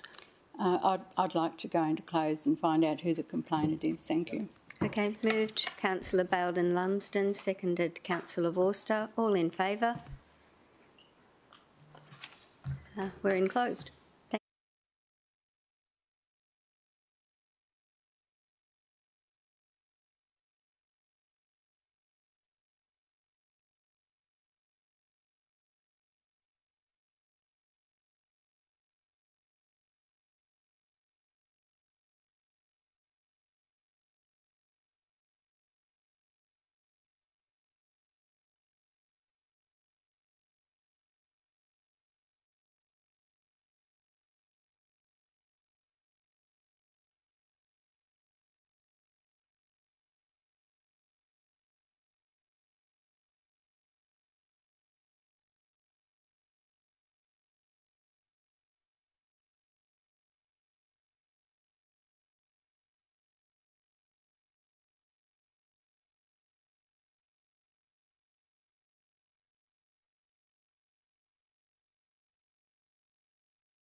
Open and the live streaming is on.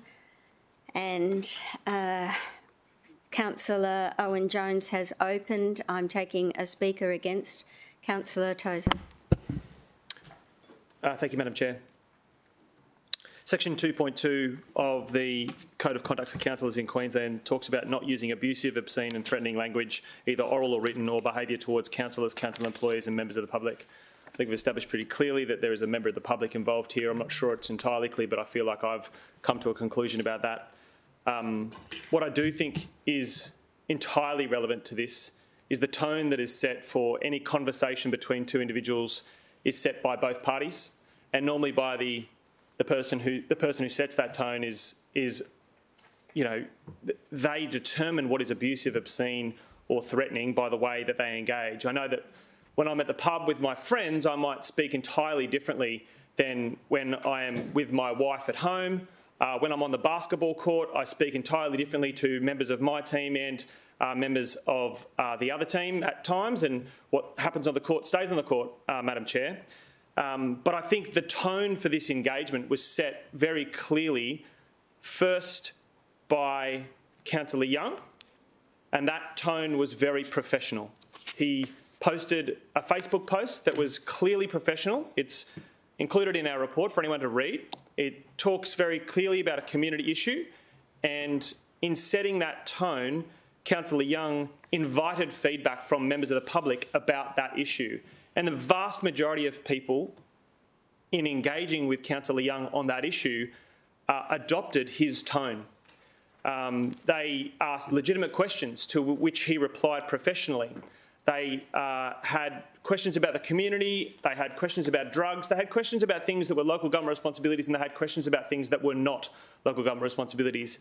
And as far as I can view in that post, Councillor Young responded professionally to every single one of those posts. Certain individuals chose to change the tone of engagement. And by doing that, they changed what we might interpret to be abusive, obscene or threatening. I don't think there's any question really about threatening in the tone that Councillor Young posed. I think Councillor Young has already admitted that he responded angrily. And I think that was actually a reasonable tone for the question that was posed to him and the allegations made about him that were so profoundly wrong. Frankly, I think an abusive tone by some measure needs to be determined by the two people engaging, and on this matter, the complainant, whose identity has been made known to us, set that tone.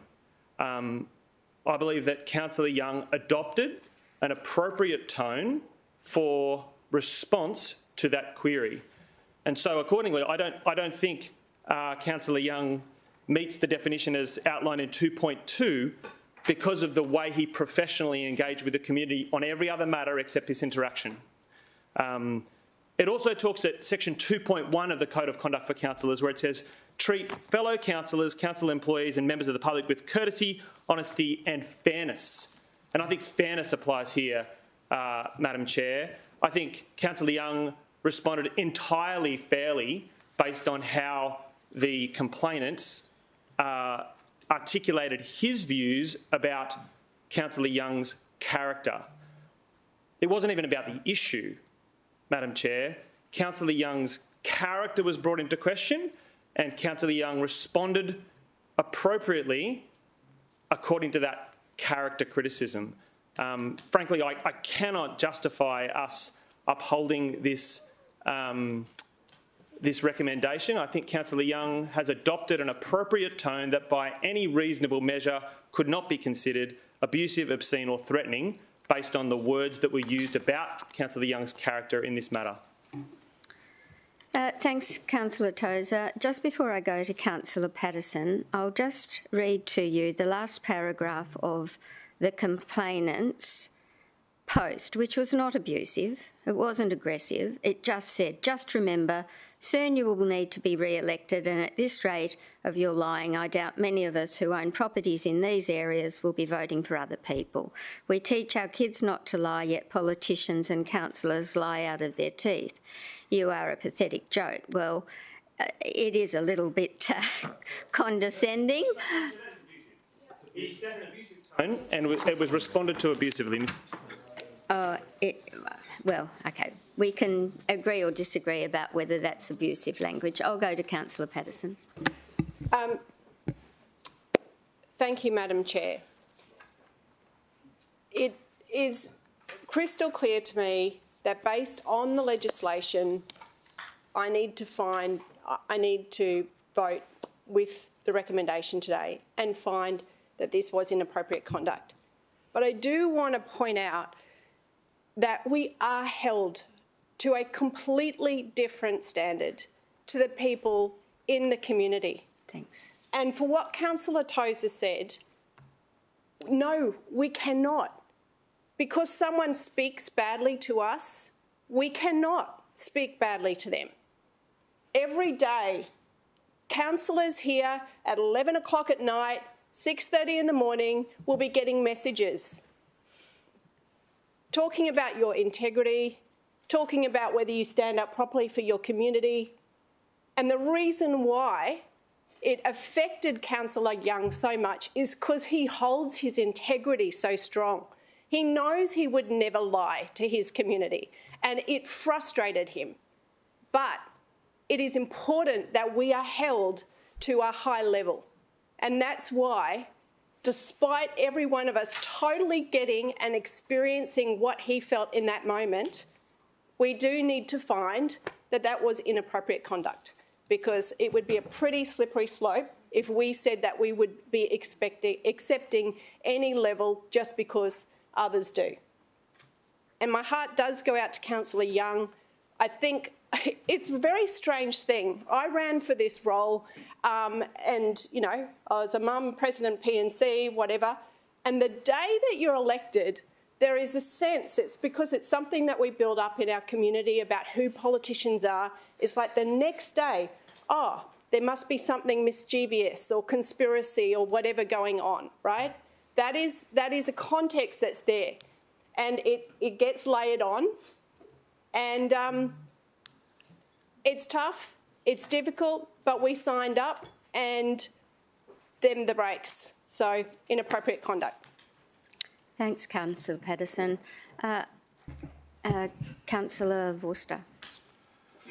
And then this will be the final. Yeah, your call, and I'm happy to sit down if that's your preference as well. Look, thank you, Madam Acting Chair. And I suppose, firstly, if the complainant is watching this live stream, and I'm certainly of the view that the OIA must be watching this live stream, that very much take an interest in the outcome today. I don't find myself in a position where I can sustain the finding that Councillor Peter Young has engaged in inappropriate conduct if that recommendation ties with it that Councillor Peter Young is ordered to make a public admission of engaging in inappropriate conduct. And I do that, Madam Chair, not because I want to force the complainant to out themselves, but I at least need to know that there is a genuine I'm happy to take an amendment. Yeah, well, I'll move an amendment, Madam Chair, that would remove Part C. So moved. Do I have a seconder? Councillor Pauline Young.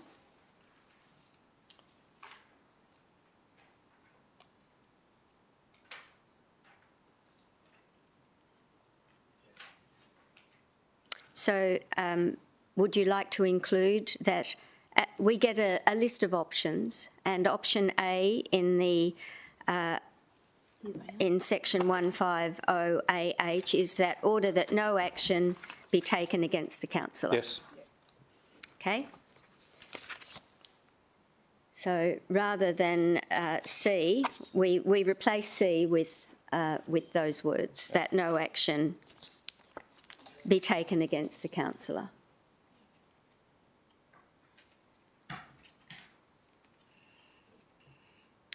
So now, would you like to speak to your amendment? Yeah, thank you very much, Madam Chair. I appreciate your guidance from the top table on this matter. Madam Chair, as Councillor, they forced me to flip. Madam Acting Chair, as Councillor Patterson remarked, and I know this would be true of all of us who operate social media accounts, so perhaps not Councillor Castro. That's probably inappropriate. Social media is a double-edged sword. It gives us the ability to serve our communities in ways that meet their needs, particularly after hours, or while they're walking the dog and they snap a photo and they want to get it to their local councillor. Social media can serve so much good, but I don't believe it's a net positive in society. And just last night, I copped a barrage of abuse from a resident that made a material impact on my mental health that evening and the way I laid my head on the pillow. That's not unique to me, and I'm not saying that to put out a sob story, but it's a story, no doubt, that each and every one of us share. Councillor Young, in my view, copped some very unfair comments that bordered on, yeah, not abusive, and Councillor Peter Young may have the ability to test the veracity of those claims, but probably chooses not to. He copped it, and as by his own admission, he responded like for like. Plainly, the Act compels us to consider whether that meets inappropriate conduct. And I'm deeply sorry to say that it does under the Act. But I didn't and I couldn't support a motion that forced Councillor Peter Young to make a public admission for two reasons. Number one, the fact that he's had to endure this today is probably punishment enough. But number two, Madam Chair, is I actually don't think that the Act and these tests hold up altogether. Our Deputy Premier called our Prime Minister, I think in May of last year, the C word. And there was no consequence for him, yet we're being held to this impossible standard as councillors in our dealings with one another, with our family and with the public, where a passing comment might cost our careers. I could not support an outcome of finding inappropriate conduct and compelling that admission from Councillor Peter Young, because I actually find the test unreasonable to begin with. So, Madam Chair, I intended to speak against the motion, but I'm speaking in favour of an amendment that I believe is more reasonable and reflects the fact that we have a councillor who's very contrite, and the OIA and the complainant who are potentially watching right now should see that there have been consequences for Councillor Young, and that should be the end of the matter. Thanks, Councillor Vorster. Does anyone want to speak against the motion? If not, I'll ask Councillor Young to leave the room while we take the vote.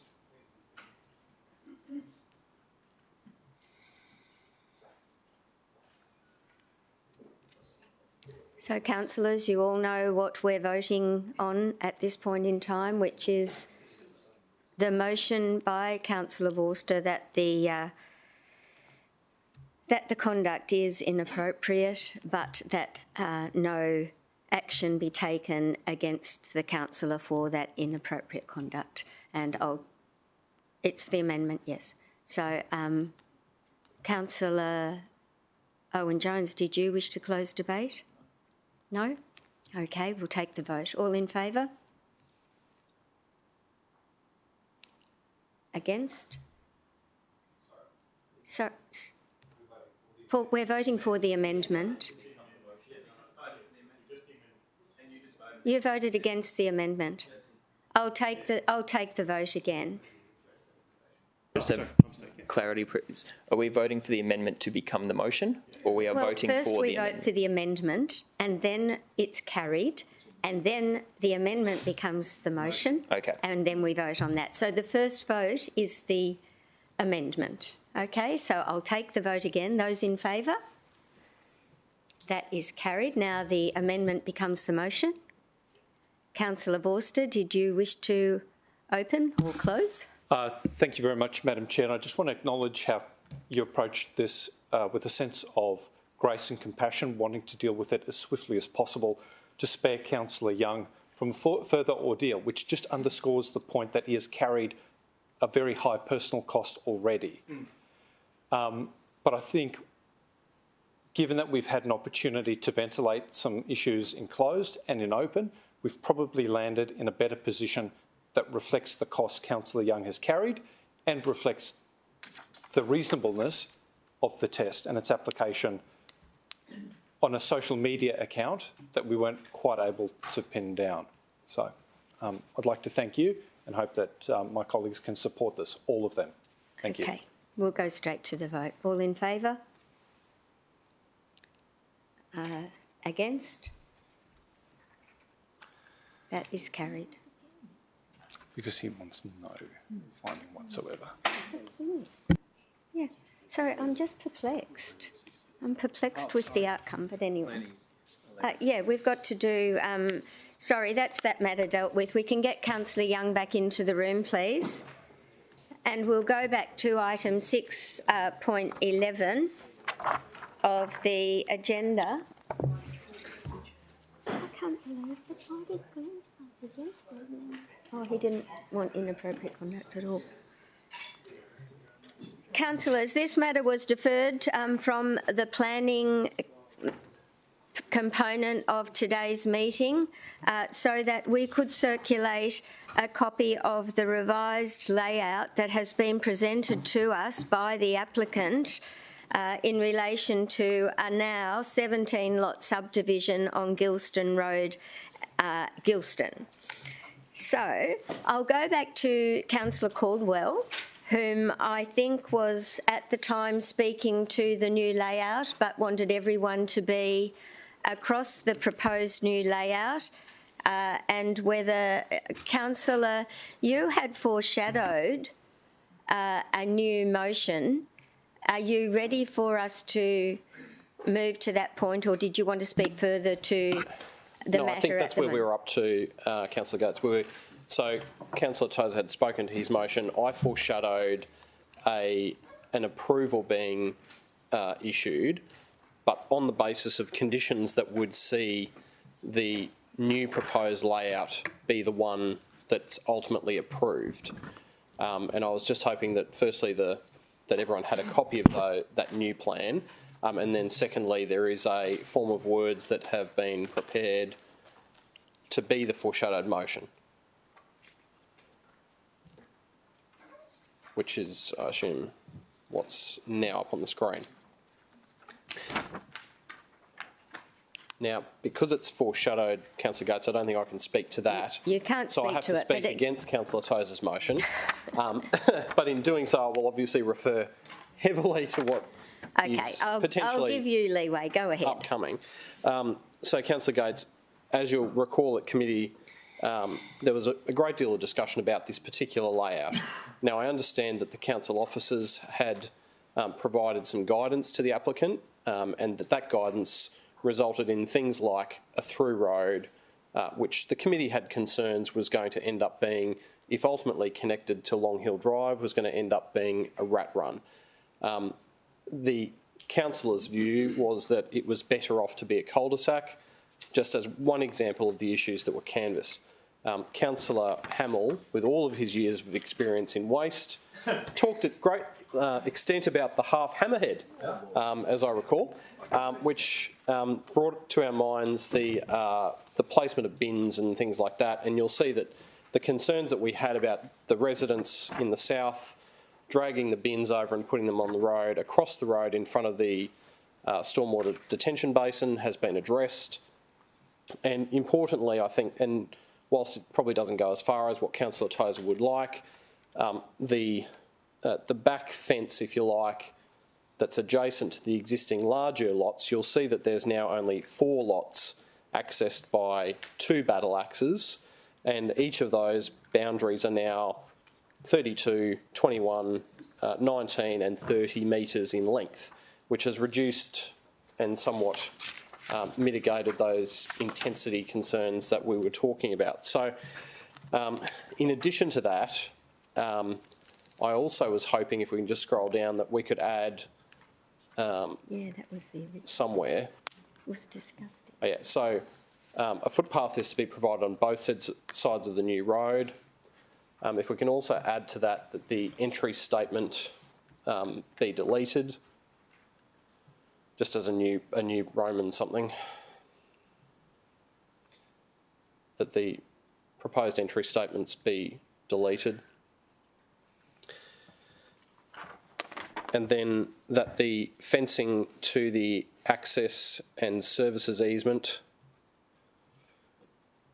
not commence before the closest point of the constructed dwellings on lots 7, 10, 12 and 15, and that the fencing be to a maximum height of 1.2 metres, which firstly will reduce the length of the fencing, and also when you add in the little bit of retaining that's going on, I think that's probably starts to address what Councillor Tozer had talked about. So, Councillor Gates, we, having been through this large shopping list of items at committee, we did refuse it, but we refused it without any reasons having been landed on. Councillor Tozer's gone away and done his homework on that, which is to his credit. But to be fair to the applicant, it's right and proper that we put this up today for consideration, because they have, as I said before the break, they went away and watched the live stream of the meeting and have, to be fair to them, come back with things that they have deliberately now presented in order to address the various concerns that councillors raised in that committee. So I think this is worthy of our support. I understand that there are always going to be emerging issues in some of our more green fringe areas of the city as they transition to higher density. But this probably lands us somewhere that's smack in the middle of what the density outcome is supposed to be on a net lots per hectare basis, and starts to transition this area into the more intense form of residential development that was foreshadowed in the CLUM when it was adopted. So, councillors, as I said, are putting this up for consideration today.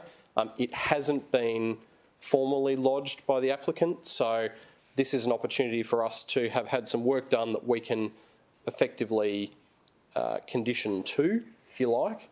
But if we go beyond today and we don't take this particular drawing and give it an approval, future steps in this process will be back at the old original drawing that none of us liked. So put this one up and hopefully it earns the support of my colleagues. Thanks, Councillor. I'll just add that it does remove one of those proposed access and services easements, which was of concern to us all. The cul-de-sac, or the proposed cul-de-sac, is a definite improvement, and in line with Councillor Tozer's desire, there's a better transition to the properties to the south, I think it is. Where the lot sizes are now much larger, given that one allotment has been removed. So I'll go to Councillor Tozer to close and just remind councillors that depending on this vote, the foreshadowed motion may be put forward. Go ahead, Councillor Tozer. Madam Chair, thank you so much. And I wanted to start just by saying thank you to Councillor Caldwell. Whilst I appreciated both your and he motion at committee for refusal, the effort that's gone to come up with some appropriate conditions of this foreshadowed motion, whilst I'm not speaking to the foreshadowed motion, nor am I supportive of it, those little things will make a difference to the community, and I really appreciate those and the effort that Councillor Caldwell has gone to. Madam Chair, unfortunately, I'm still absolutely batting for my refusal. It's not the right outcome for the area, and Madam Chair, the spectrum inside the strategic framework that says 15 lots to 25 lots per net hectare, really adjacent the rural residential zone, it should be much closer to 15 lots per hectare, which in a little twist of irony is around about the size of lots 13 and 9 in this current plan that you admired adjacent the rural residential zone. Frankly, they are the sizes of the lots that should progress through that entire area, and the reason that that's the case is because Gilston is characterised by larger lots on sloping sites throughout all of Gilston, and these lots adjacent the rural residential zone will constitute the smallest lots in Gilston. If we are going to have small lots in Gilston, they shouldn't be next to the acreages.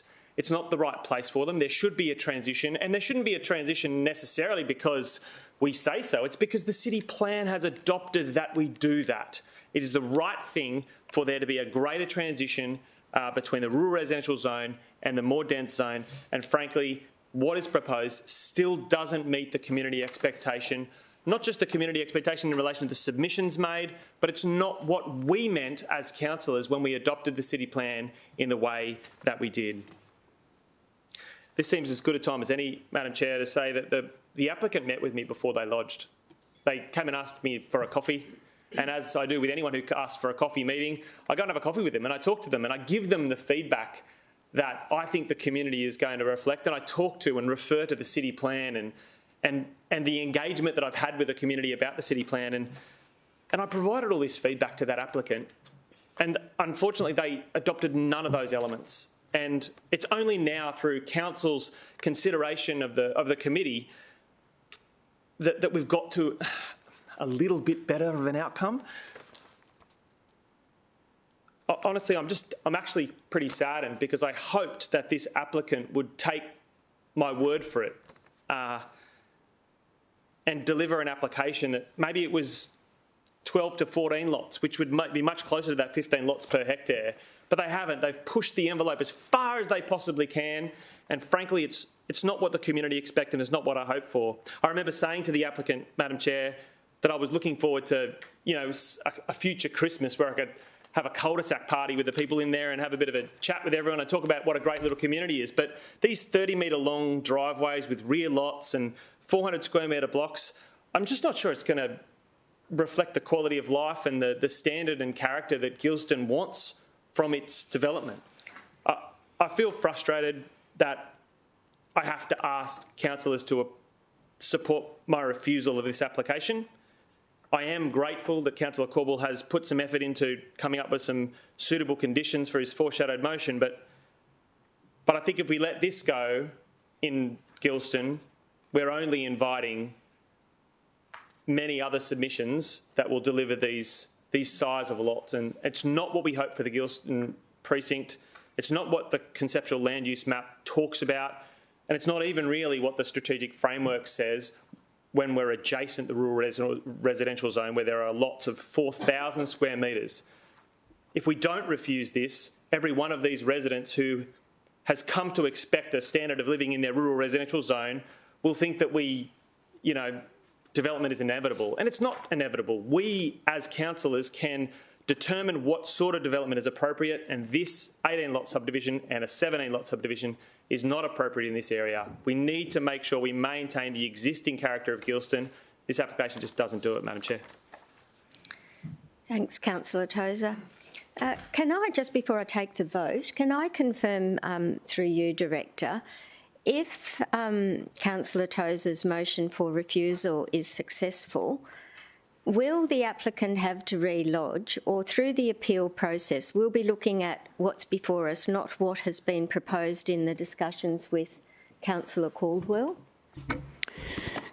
Through you, Madam Acting Chair, what we would do if the applicant did decide to appeal it, as Councillor Caldwell I think alluded to earlier, the appeal would be based on the original, which is the formal lodgement in the planning application. So it would be the original plan that those meetings will be held in terms of mediation and any negotiations rather than the one today. That's not stopping them from tabling that at that point, but it would be based on the original. And given that we had no reason identified for refusal at committee, could we face a problem where it went all the way and a court decided on the original application without our ability to impose conditions? Through you, Madam Acting Chair, I don't believe so. I don't know if Hamish thinks any, or sorry, the City Solicitor thinks anything differently there.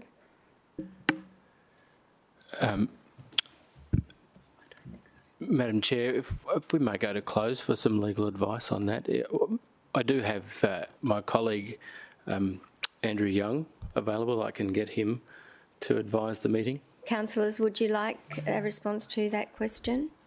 If so, could I have a mover into close, please? Councillor Caldwell, seconded Councillor Young. All in favour? That is carried.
Now I forget where I was. Has he closed? He's closing. You're closing now. Thank you, Councillor. Thank you, Madam Chair. Look, I appreciate the questions that you had about legal advice and the likelihood of success or otherwise of appeals and such. And the reasons that we should refuse this are stipulated in the motion, Madam Chair. They've been provided by councillors, by council officers, and they refer to the strategic framework, specific outcomes. It's quite clear in that motion that says why this application doesn't comply. It doesn't comply. It is a subjective assessment.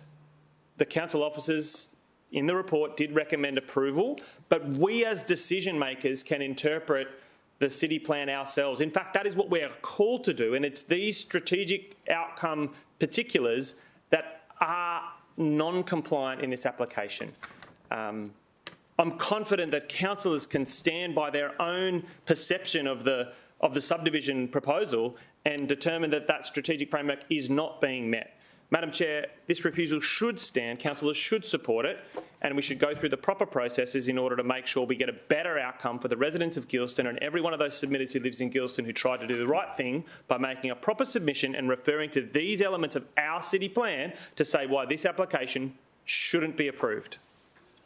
Okay, debate is closed, and I'll take the vote on Councillor Tozer's motion for refusal. All in favour? A division is called. Councillor Hamill, Councillor Owen Jones, Councillor Peter Young, Councillor Castro, Councillor Tozer, Councillor Taylor. Against? Councillor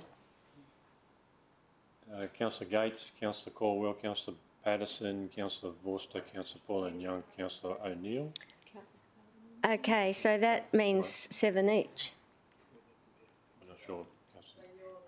So I need to, I'm sorry, Councillor Tozer, I have to vote as I did, which is against the refusal, and go to Councillor Caldwell for the foreshadowed motion. Thanks, Madam Acting Chair.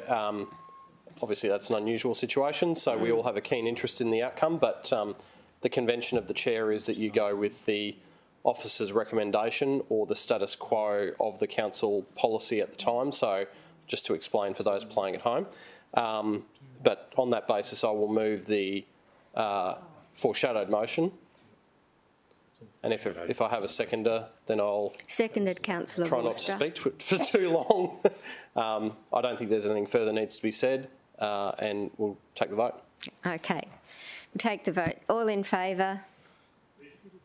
Division is called. Councillor Gates, Councillor Caldwell, Councillor Peter Young, Councillor Patterson, Councillor Bar Lumsden, Councillor Vorster, Councillor Pauline Young, Councillor O'Neill. Against?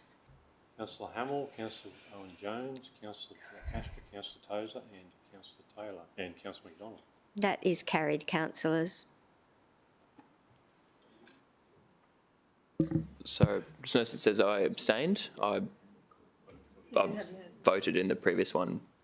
No, but you have to vote in this one. And I voted for this one. I voted for. He did. I saw his hand. Yeah. Okay, can we just change Councillor Bailden's vote, please?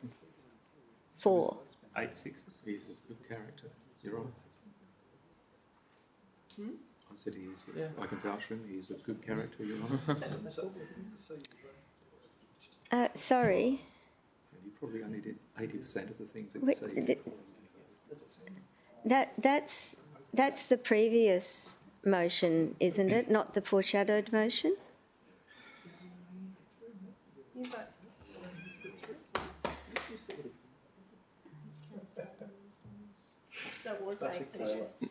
So no, he was Deputy 4. I voted, Madam Acting Mayor, I voted against Councillor Tozer's motion. I voted for the foreshadowed motion.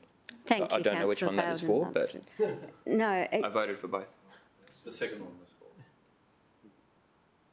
I think you can't paste it. It's like an automatic, auto-populated field. that's correct. It was 7-all first time. And it was 8-7 the second. 8-6. 8-6.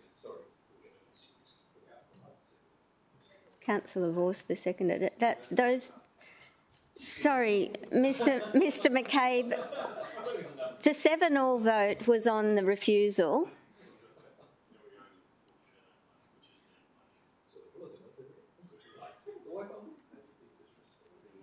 So the foreshadowed motion became the motion and we took the vote on that.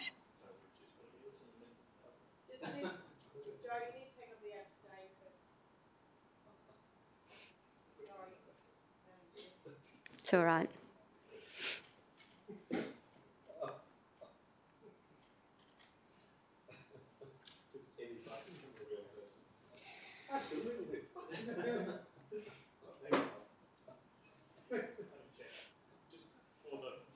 Benefit of the Gilston community, who I'm probably going to have to report back on this. The first motion, my refusal motion, was 7-all. It was 7-all, and I used my casting vote. Casting vote of the chair, and then the second motion, which was Councillor Caldwell's foreshadowed motion, was resolved in the affirmative 8-6. Is that sound right? Correct. Thank you. Would you like me to take the vote again? Might be quicker. That might be a good move. What's that? No, the second one.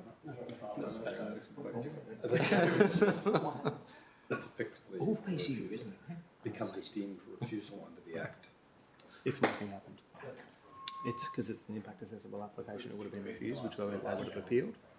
But Can everyone check that this is recorded in the way that they voted, please? I think Councillor Hamill was for. it's not true. No. Everyone happy with that, councillors? If so, we're done. So, meeting closed at 15:20.